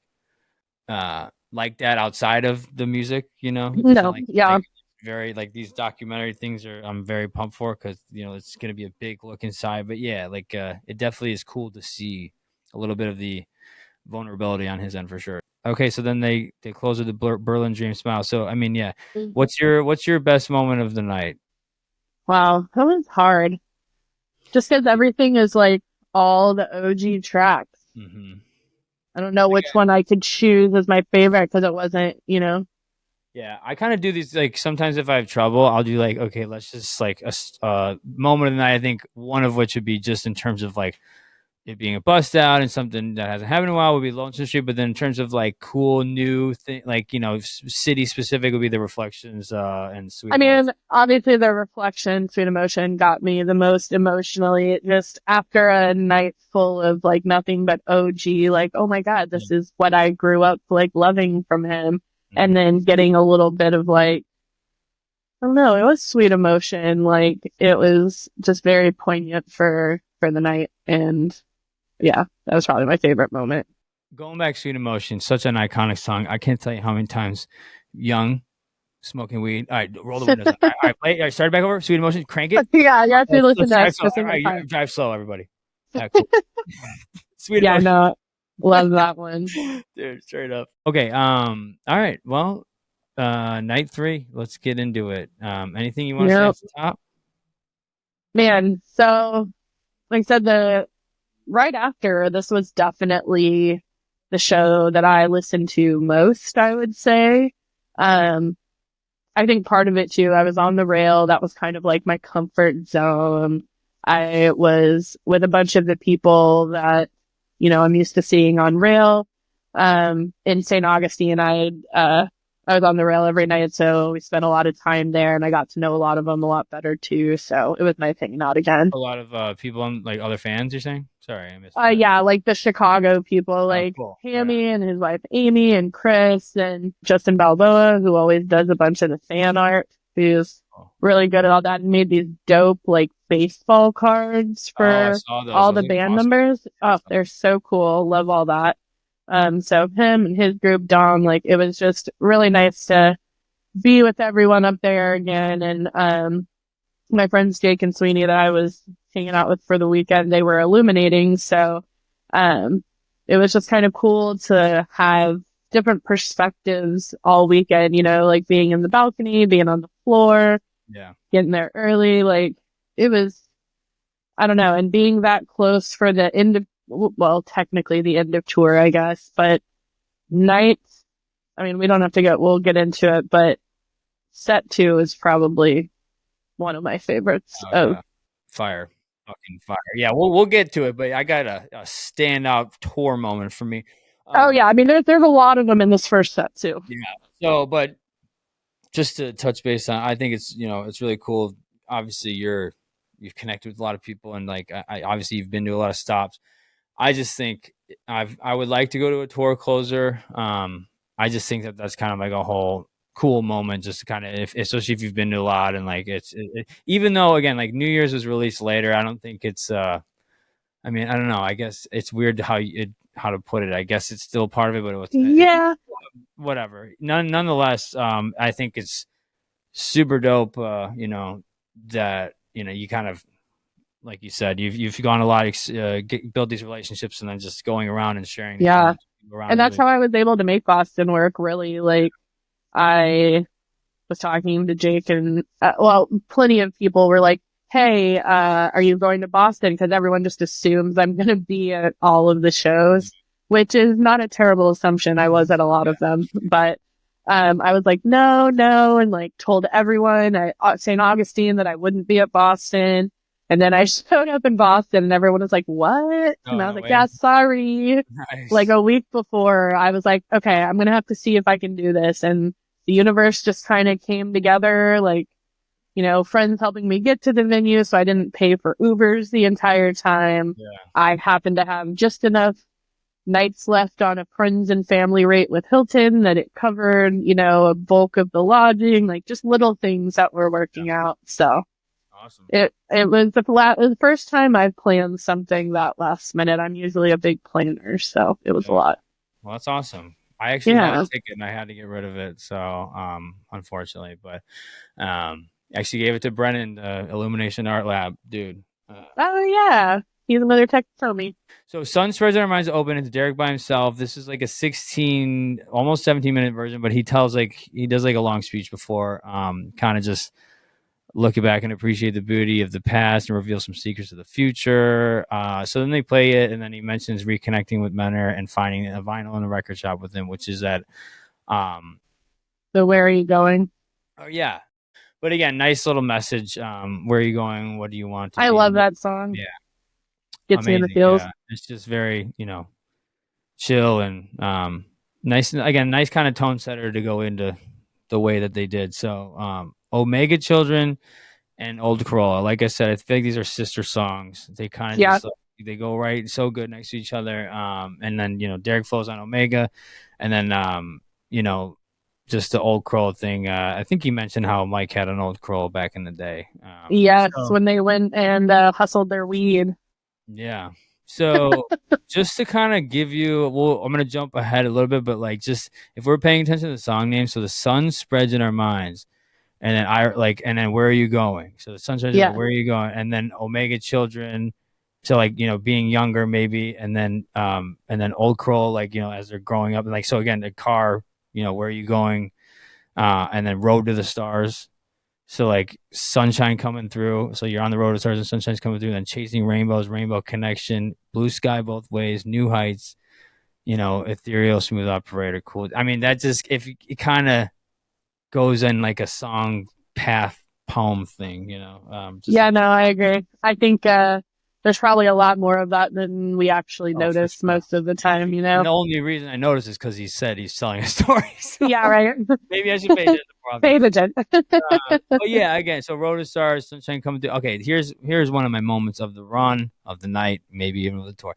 Chasing fucking rainbows and Rainbow Connection. I fucking love both of them so fucking much, dude. They're Yeah. just oh yeah. Another Bethel throwback too with the Yeah. Rainbow Yep. Connection. Yep.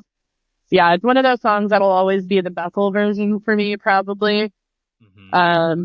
Just immediately brings me back to the first time I heard it. And, I don't know. I think everyone can kind of relate to it. Like we all knew that song. We all kind of grew up with it. And I know Chasing Rainbows isn't everyone's like favorite like track ever, but I don't know. I thought they've done a great job with it, and they played in St. Augustine too. Yeah, so I think the last couple of times have actually been really good. So Yeah. Yeah. And they also did that Hit the Road Jack sample in the end, which kind of got Ooh, pretty cool with the Rainbow Connection. Okay, so yeah, then Blue Sky Both Ways. they do that Sweet Dream sample on the end, Yeah. and like looking like, and it's cool to like. It's almost like when you look back at tours, some tour stops are almost defined by a song. I feel like Bonnaroo is defined is where Blue Skies was Oh born. yeah. Yeah, I would And like totally, there's like a yeah, for lot of sure. these like where these things where some of them may just be that song's thing and then never come back. But like for instance, How Can You Lose at Red Rock? Mhm. It debuted there, and now it's like a staple of the new one. Yeah, So it's cool to see the progression of all this stuff. And then agreed. yeah, okay. Beyond that, New Heights and the ethereal Cool It Down, Smooth Operator. Just shout out Ethan. I mean, that's an I amazing thing. know. I was gonna say he had a hand in that one too. I mean, how Mm. cool, dude! What a life that kid lives. My God, he Yeah, was stays busy. he was telling me some story about how they were like planning to go on tour, and he went to go do I forgot what this shit's called. It's like kind of an inversion of ayahuasca. He's like, just to get our heads right before tour. And I'm like, what a life. Like Gotta go lose let's go myself real let's quick. go try this shit before we go to every pretty lights stop on tour. Oh man. I mean, Amazing. everyone's got their own process. Yeah. So yeah, I mean, hey, I tip my cap. It's amazing. I know. So yeah, I mean, again, just a great track. I love that. I want to show my mother-in-law. I think she likes that Smooth Operator song. But Oh, yeah. just again, cool story the way it came about. Yeah. Um, you I know, love that, they do involve, like, it's not such like an isolating project, right? Like, Meg's not in the other room yeah, exactly. separate from him the whole time, right? Like, she's obviously there and participating and has a hand in what he thinks sounds good and what doesn't. And I love that the whole team just seems to be involved in some way. It's one cohesive unit. It's not like I'm in my office, leave me alone. Yeah, exactly. Like, Yeah. collaboration is definitely the center of it all. Yeah, it's awesome. I mean, even like when I sent him that suggestion, he's like, great idea. He's like, although trucking is in E major and then trip to time E minor, but he's like, it might be a chord change. I'm gonna look into it. I'm like, fucking amazing. Yeah, And cool. Definitely honestly, works like, out. not to get too off subject, but that's kind of, what I think they're trying to hone in more with the request line, right? Yeah, Is that with a single request, people can obviously be more mindful of what they're sending in. But a yeah, lot of what they need is like, to think deeper, right? Like, yeah, if you want it swirled with your favorite song, find the key of your favorite song and then search the songs that are in that key, right? yeah. Oh my god. Like, That being said, I found a spreadsheet of all Grateful Dead songs and all the keys they're in. So now, perfect. now, dude, I now I need you to know. send that over. I showed it to my cousins, like the thing, and then they're like, "No way!" And I'm like, "Yeah, well, now I know how to do the work." And Yeah, I'm gonna be exactly. like, "Hey, B minor, fucking bang, Yeah, I'm tune it about up," to send you a Yeah, PowerPoint yeah, of all the reasons. yeah. Oh man, because I play a little guitar. I mean, nothing, outrageous, but I know I play. I'm stick with the minor side. I can fuck around with some blues scales and stuff. So Yeah, a little knowledge too. But yeah, it was cool to. It's again he tapped. Now I totally like. Oh fuck yeah. So okay, all right, yeah. Let's go into set two. If you don't mind, just yeah, given the name of the show, Trip Through Time, and I I almost know. do we call this Trip Through Boston? Yeah, Because I I mean, don't know, that's shipping up fine. to Boston or ship through Boston. I don't know, but either way, my favorite version of this song, I might have to change that into the intro. I mean, it was fucking. I can't stop listening to it. It's like that fucking beat, and it's still Trip Through Time, but like, and then taking the melody of shipping up to Boston and just slowing it down, like, oh my I god. know that, I I just mean, remember like when they came back out and like everyone's kind of like, okay, let's go. Like, what's going to yeah, be next? And I don't know what I was expecting, but I was not expecting that. And it was yeah, amazing, so trippy so good. and like emotive. Like, it just like brought something out of you. You're like, oh man, yes. Yeah, it'd be a Like it, dope. Sorry, keep so going. no, it was just a different feeling. And I was like, all right, we're about to go in. Let's Yeah. go.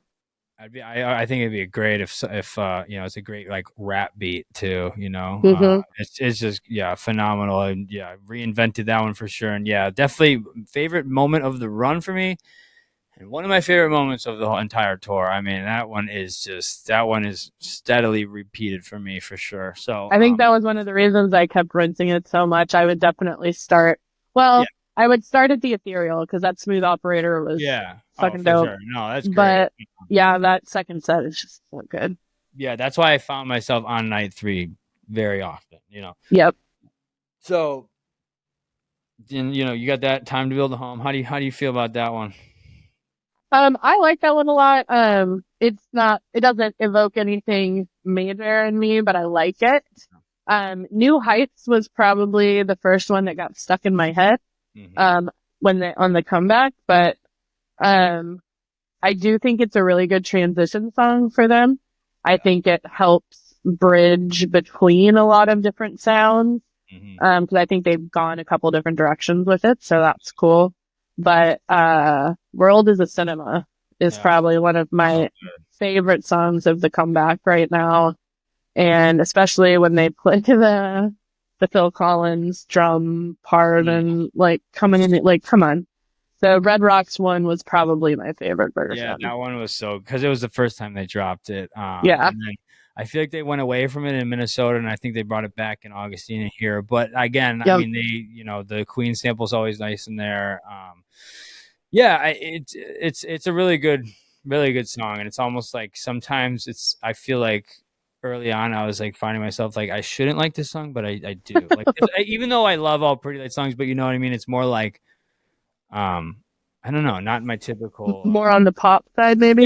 Yeah, ish, not like anything really is, but you know what I mean. It's Right. like it has a little bit of that, like almost, you know, the I don't know. I don't want to be like I'm not trying to stereotype anyone, but like let's just say someone who's into more other EDM or electronic music would maybe like that first or something. You know what I I feel mean? that. Yeah. So A little more big okay, room. yeah, yeah, and but still great. And then King's Affirmation, um, you know, I like that one a lot yeah. too. I've liked it since the first time. Yeah, and that was Tahoe, and I feel like Yep. that's another one I always just think Tahoe, and then of course, How Can You Lose might be my favorite version yet. They almost had like Also, it was yes. at the end, it was almost like off key, trippy keynotes going on. I almost Hmm. made me think of like a horror film, like or like a trippy, like I mean, ding, ding, ding, ding. I don't know. It was Yeah. like yeah, No, that's definitely one of mine too. I like that one a lot. yeah, for sure. And really trippy stuff going on in that song. I've touched on it before, but I think it has to do a lot about like, if you keep staying on this path, there's warning signs around you type of thing. You know what I mean? Yep. Who knows? I don't know. I'm just interpreting, but maybe. I mean, that's And what then, it's for, right? yeah, yeah. And then I Feel Love. That zoom, Oh zoom, zoom. man. Shout out to Jake and Petey for that one. Let me tell you the number of times that I have had to see that come through the request line. I think Jake got it started and Petey was like, yes, we have to have this. And so, especially when we all had 5 requests, it was like, it was one of them for all of them, like every time. But That's awesome.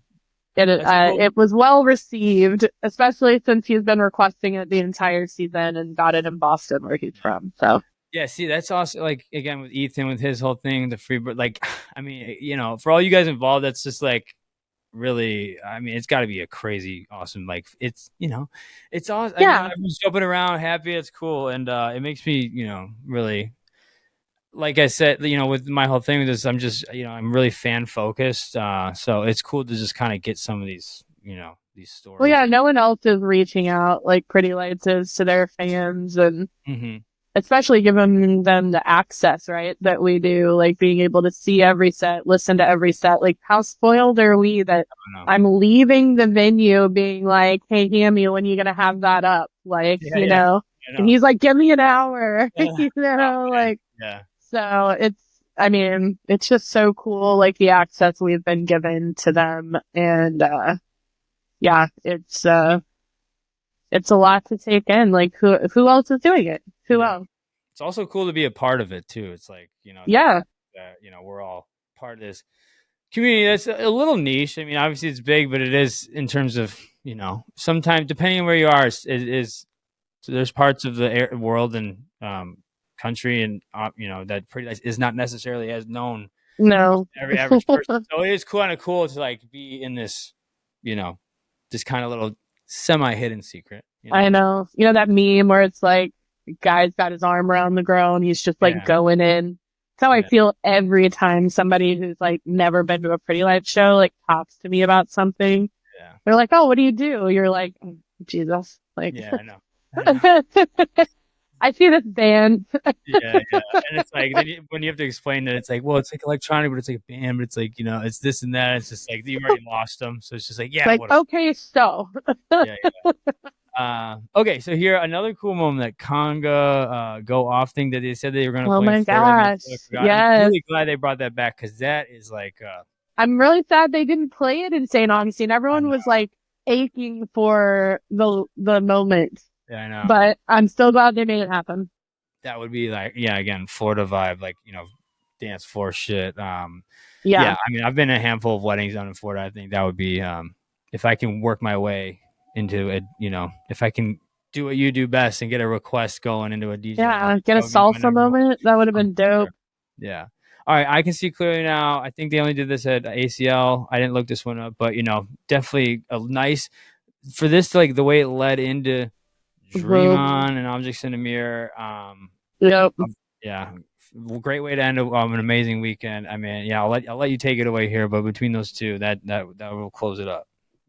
Yeah. I mean, I love that they've been showing so much love to Aerosmith too. Like they definitely did it in Minnesota as well. But I don't know. Like I said, there's something about Aerosmith that makes me more emotional or nostalgic. I'm not sure what it is. Maybe it just, those albums of those people just kind of bring you back immediately to this point in your life. And it just does that for me. So hearing so many were really amazing. And that, I mean, Mac Miller, one of my all time, favorites. So Yeah, anything he wants to match like that Tahoe, like Tahoe is definitely my salty stop for not being there. But yeah, like that was a moment of tour, right? Like, when we go through and we talk about them, like that's definitely going to be one of them, the Charles the First, tribute. I mean, it's crazy too that like I feel like this starting with Hampton, there's been a lot of Mac Miller, and I mean Mac Miller is Yeah. definitely one of like I think I'd say my three artists are Pretty Lights, Grateful Dead, and Mac Miller. So that's been Yep. really fucking sweet, and the way the Objects in the Mirror went over Dream On was awesome, and yeah, I mean it's it's a trip. I don't know. I mean, I never would have thought like. There's so much stuff didn't think you'd hear, but yeah, the Mac Miller has definitely been nice. But Well, and it's really cool to like know that, your favorite band is like into the same music as you too, right? Like the stuff that they keep playing, like all the Grateful Dead, all the Pink Floyd, the Mac Miller, like in Aerosmith, like it all just keeps coming back, and I love that. yeah. All right, and then they walk off to Cheers, theme song, of course, classic. Coming from a guy who one of my jobs working a bar, that one hits nice. So overall, where does this rank in your overall shows? You think? I mean, if you're talking either the weekend as a whole or just Boston Night 3. I mean, if you're Um, Boston is definitely in my top three. I would say, I don't know. I haven't thought about it enough to say for sure, but like Hampton and Boston, which is funny because the first yeah, and the last, right? So they were probably some of the more poignant, like a lot of the times that I hear the songs that I heard there, I'm like, oh yeah, we heard that at Hampton, or oh yeah, Bethel felt the same way. Um, Bethel was a really special thing, like being on the site with Woodstock. I went to the wellness event that they had on Saturday, which was so cool, doing like yoga and breath work on the same plot of land where all these bands played like so long ago, like just another level, right?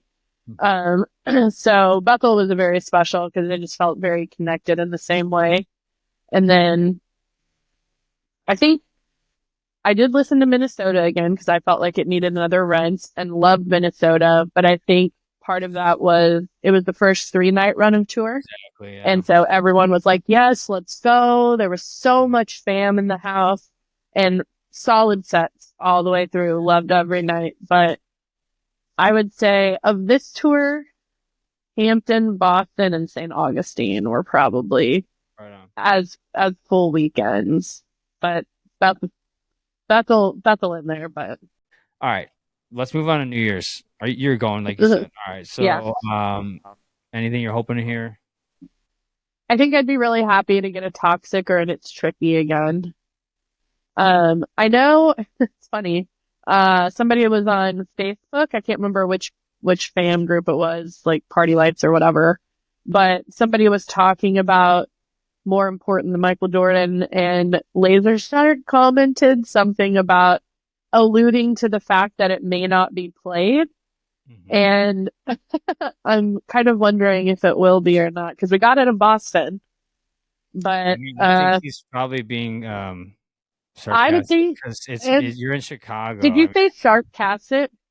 Because that would be No, amazing. no, I said sarcastic, but Oh, but it works, right? yeah, no. Sarcastic. I think he's probably poking fun to be like, it's fucking Chicago, dude. I don't know. I mean, but who knows? Maybe I don't think Greg maybe is really in the know as to like, oh, they're playing. I don't think they have like a list on Yeah, I like don't know. I don't know. maybe I don't know. Who knows? Either way, have you been to Chicago?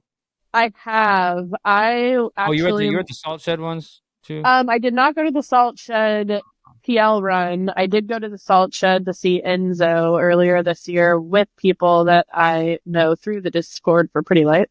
Oh, cool. Actually, I went with Lance. He was there. Right on. And, but I forgot where I was going. You've What were been you to talking about? Chicago. You Oh said- yeah, I went to Chicago, I think for the first time in like 2008, maybe. I went to see a fish show, Oh, nice. with a bunch of people that I knew from Rothbury.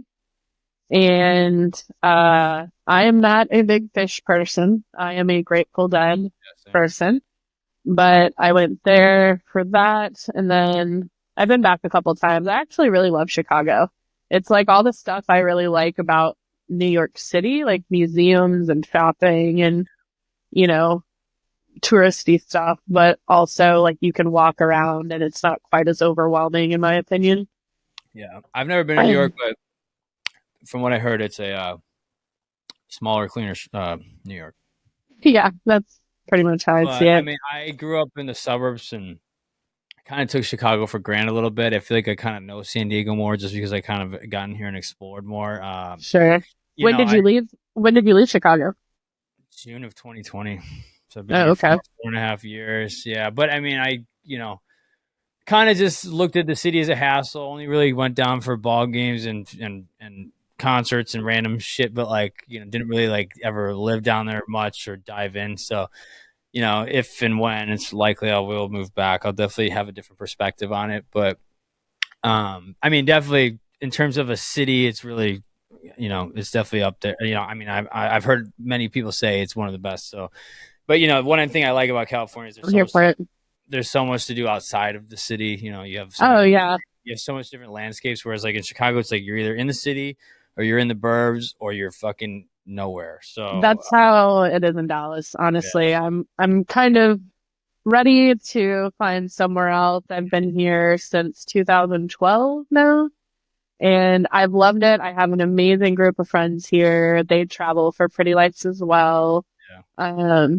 So it's been a great experience. But like you said, like I love at least being closer to nature. Like even if I have to drive 30 minutes and still be in it, that's fine. But Dallas is not like that. Yeah, like it's family and that would pull us back, but like in my perfect world, like yeah, I don't have to live in California forever. It's expensive, but I would love to like live in a place like Asheville, North Carolina, or something like that, where like you have the mountains and things like that. But I just hate the Midwest is kind of just flat and boring. But I don't know, it is what it is. So okay, like all right, so I just want to mention the request that I put in. Do you know Humphreys McGee? Oh yeah, So 1000%. in the kitchen. Uh-huh. So my request was that beginning. It's like 34 seconds in. I even timestamped it, but it says it was cold in the winter and the lights were low as winter slowly wrapped around Chicago. I just think that'd be a cool fucking. I think I remember seeing that one. Yeah. So that was my request. Obviously, I have my other PL ones. I really am desperate. And from what I heard from Ethan, it was "Give Your Love Away" was one of the most requested ones. That's what I've been chasing Yeah. that one forever. It seems like we're gonna get it. Okay. But here's the thing. I am going because of fucking friends who bought a plane ticket for me because they want me They're to going go. to be at New Year's Eve? Yes, I just found out. So the Yeah. stars align, yeah. And I'm like, I haven't seen Pretty Lights in Chicago. I'm actually wearing the pin right now. 2017 at the Northern Island. That's the last time I saw Pretty Lights show in Oh, Chicago. It's gonna be fucking wild. And like, there's some things coming up in my life that I'm not really gonna be able to do much, if any, next year. So this is kind of like a nice send off. But also with me starting this like thing, my plan was to kind of do like almost like a live podcast and like talk to people before and after, but like I'm gonna do a lot of that next tour. But like this to me is like I'm really looking at this as an opportunity to like make a lot of connections, a lot of face to face connections, to really get a lot of people like talk to people and get to know them, so that I can keep like having more people on. Obviously, I mean yeah, of course. it's great doing this, meeting you, talking. It's been great getting to know you, and like I did the same thing with Chris, with Pretty Nights and Lance. So it's kind of been it's been a nice fucking run that I'm on here. But yeah, again, I'm just I thank my friends so much. I mean, thank you, Max. One of my best friends got me a ticket, and then thank you, Oh, I love Mike. that. Jelka and Mike have been pushing me since Vegas. Like, what can we do to get you to Chicago? I'm like, I can't. Then they bought me a plane ticket yesterday, and I was able to get off work. So I'm just in awe. So Are you yeah, going to one night or both? I'm going both. I love Yeah, it. so we will have to meet up. I'm gonna go early because Yeah. I'm also trying to do like more Well, content you up saw there. that So there's a pop-up now, right? yeah, I'm gonna On go to the that 30th. too. Yeah, Yeah, we're definitely, I'm so scared of that line. Like, I'm just going to be in line all yeah. day. I mean, I'm not necessarily gonna buy stuff. I just want to be in the mix because yeah, it's I kind need the snapback is of. the I see. I'm thing. a fitted guy. I do like the I need hat, my hair the to winter go hat. somewhere. Oh, I feel you. But yeah, I because like what I want to do too is like I kind of like want to do some street content stuff for like or like get reactions of people before and now or just like little glimpses, little snapshots, Yeah. whatever. So I think it'll be a great opportunity for all that. So yeah, I'm beyond excited, ready to we'll definitely have to link up and say what's up. Yeah, love Um, to. yeah. So um, yeah, beyond that, I mean, yeah, super pumped and shit about that. I mean, I have so many people I haven't seen or been to a PL show. It's gonna be wild. No, that'll be so fun. Plus, Hyperspace Sky is going to be there. He was a late addition to it. Lance, I haven't even told Lance yet on the pod. He's like, "Oh, you're not going to be there." Ethan, who I mean, Psych. yeah, it's gonna be dope. So yeah, I'm pumped. So okay, we're getting close to the end here. I just want to quickly look into 2025, and then we'll wrap this up. So, any cities, states, venues you're hoping to see on tour other than Dallas, of course. Okay, here's a quick funny story about Dallas though and why I'm just so stuck on it. I think the first time was at Red Rocks, but it has happened multiple times throughout the tour where they'll be showing graphics on the big screens and it's like a time lapse of them like going through a city street and it's in Dallas. It is Dallas City. Like I can see the Elm Street sign. I see the Live Oak sign. I live a block off of Live Oak. Like it's the big green building in downtown. And I'm just like, it drives me crazy that they keep showing it. Cause I'm like, is this not, I was convinced that New Year's Eve was going to be in Dallas until Chicago, but Maybe they're foreshadowing it. but there's not I won't say there's a whole lot of like really awesome venues in Dallas though. That's my only thing here is I know they also like to look for something a little more special and I just don't know that we host something exactly like that, but we'll see. Yeah.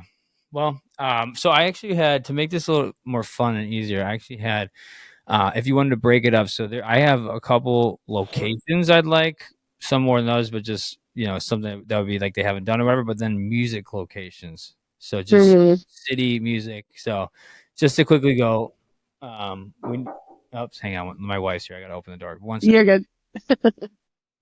All right, my bad. Okay, so You're all good. yeah. So I had just to touch on it. So obviously I want San Diego. I Yeah. haven't talked to Phil. There's some awesome venues on here. I mean Arizona might be cool just because I'm down for that. Yeah, it's close and I don't know. I mean I'm down for like that western side. There's so many. I think Santa Fe would be dope because Meow Wolf is there. Like as a they wouldn't be able to fit in that venue, but just having those little things. Santa Fe as a town is so cute. Oh yeah. I think that would be dope. I don't really know much about their music venues, but I'd be down for like that. Phoenix, you know, whatever, the little Western Yeah. go around. I'd be down. Desert, starlit skies and stuff like that. Yeah, man, here Really for cool. it.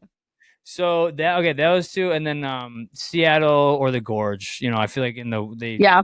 when they've done California, like Tahoe, all that stuff, they haven't really like hit beyond. They did that festival in Oregon. I think Washington's too. But if we're talking music, Pittsburgh would be awesome. Why do you like Pittsburgh as opposed to Pennsylvania? I don't Well, know about well, either of them. Pittsburgh's. I mean, or Philly. You mean? I think close Oh, because they Philly, already excuse they me. already Yeah. did Philly, but I like Pittsburgh because Mac Miller's from Pittsburgh. Oh, yeah, that makes I'm sense. saying musically, that would be really cool. Musically, yes, I could see that. And then Memphis and St. Louis would I be was literally about to say Memphis. I would, yeah, yeah. as far as musically, like it'd be kind of like another New Orleans, right? Like that kind of vibe, like bluesy Oh, and yeah. got a lot of that third coast, like St. Louis rap, like Mhm. that would be really dope. I love hip hop, so Yeah, anything that's gonna inspire more of that. yeah. And I mean, Elvis, Memphis and stuff too. Oh yeah, So yeah, BB I mean, King. yeah, exactly. BB King, all that Mississippi water stuff going up and down. Good So yeah, food. that would be cool. And then just location and music, North Carolina, Asheville would be pretty cool. I know. I was actually really hoping that would be one of their stops this year, but Everyone thought it's it a, was the Vegas one. I know. Yeah. I kind of knew before all that it wasn't, I at least knew that it wasn't Asheville. I knew the time zone, but I did not know the location for a Okay. while. But, but I also feel like the East got a lot of love this tour, so Yeah. it's fine. Yeah. But I do, I don't know. I feel like as much as I want them to come to Texas, I'm also like, well, where are you going to play? And to be honest, like, I mean, don't get me wrong, the sets were awesome at Whitewater, but the security was awful. Oh my god, it was terrible. It was Literally terrible. one of the worst experiences Dude, I've had. I actually left like kind of like I don't know. I kind of knew there was a feeling in me like I didn't have that feeling when I left shows, and I was like, I can't wait for the next one. I was kind of like pissed. I don't know because like It was not a great it was the exit. exact opposite of Northerly Island. And Northern Island was like there was like terrible getting in. Some of my friends got like totally harassed and like some shit was crazy. Yeah. And then uh what New Braunfels was the opposite. Like it was fine getting in, but these people were like, "Are people Yes. police? Oh my god!" And it was I just like, had dude, my what the fuck? girlfriend got like grabbed to the side by security and this cop that she was eating gummy bears and I guess you weren't supposed to have like outside food, but she got through security with it. So like she didn't think anything of it No. and she was eating them. And so they just assumed, they must have been laced with something. Yeah. I don't know. And so they like went all through her bag. We were just sitting at a picnic table. Literally, that's it. Like it was wild. So that was, but, and granted, they're used to country shows. You could tell that security was looking at us sideways, but, Mhm.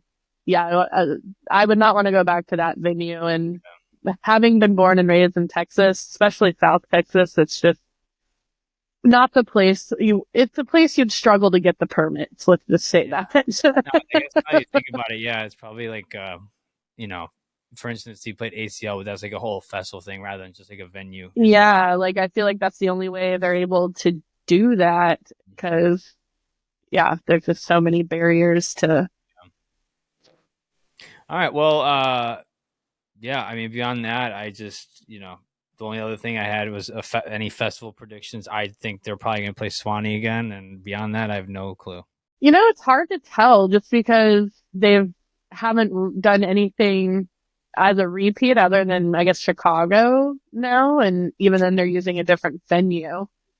Obviously, they hit Colorado all the time. Yeah. And you know what? We could do that, Les. I'm okay with that. No, Like, I love dude. you. I love you, Colorado. I do. Yeah. I get it. But, geez, although Buena Vista is supposed to be happening, which I'm totally here for, they got the permits for it. They were turned down the first time, and so they came back. And so they should have the permits for it.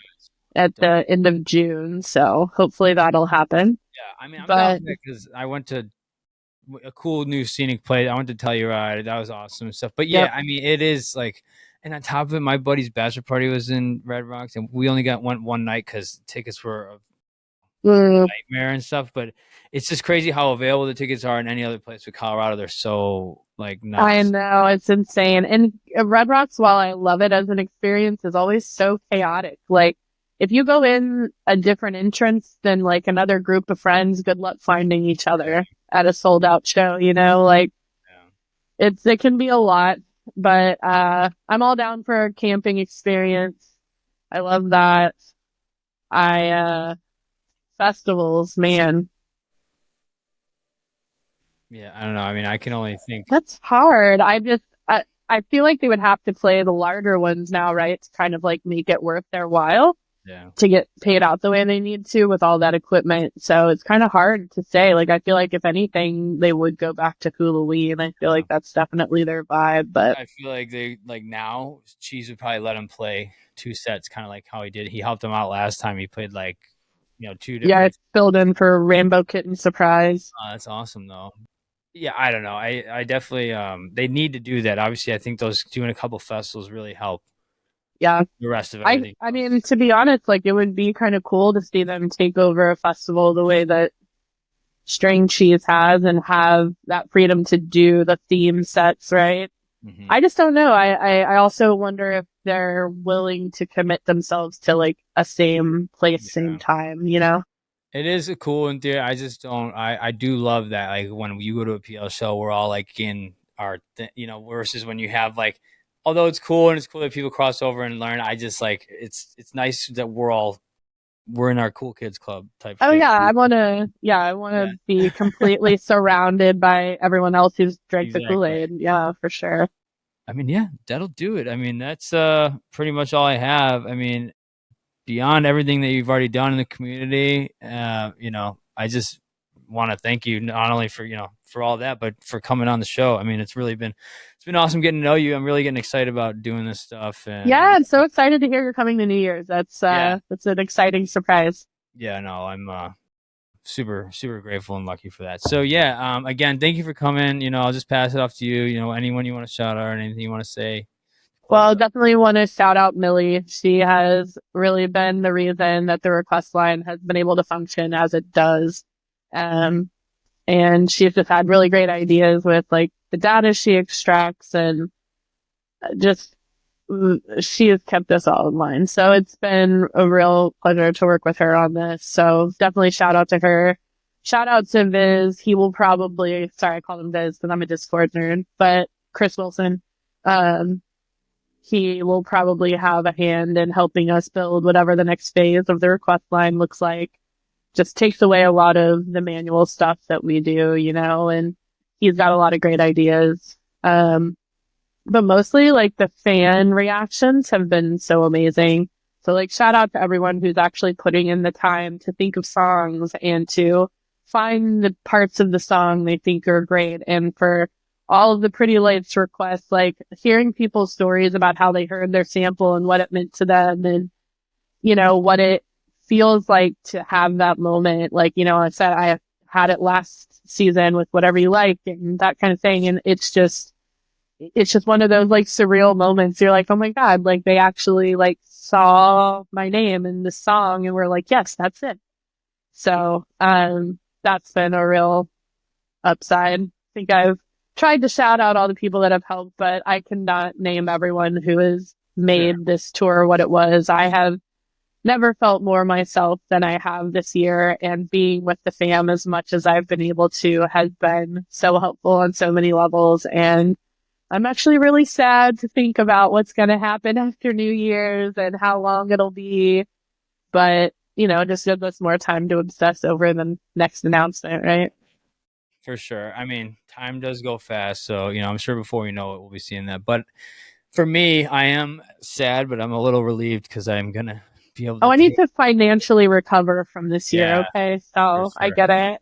Yeah, but yeah, it'll be nice to kind of take a step back and then go back and listen to some of those earlier ones that I like. Like I said, kind of when tours going, Yeah, sometimes a they skip hundred over your head. percent. that first arc of time at Hampton was amazing. Yeah.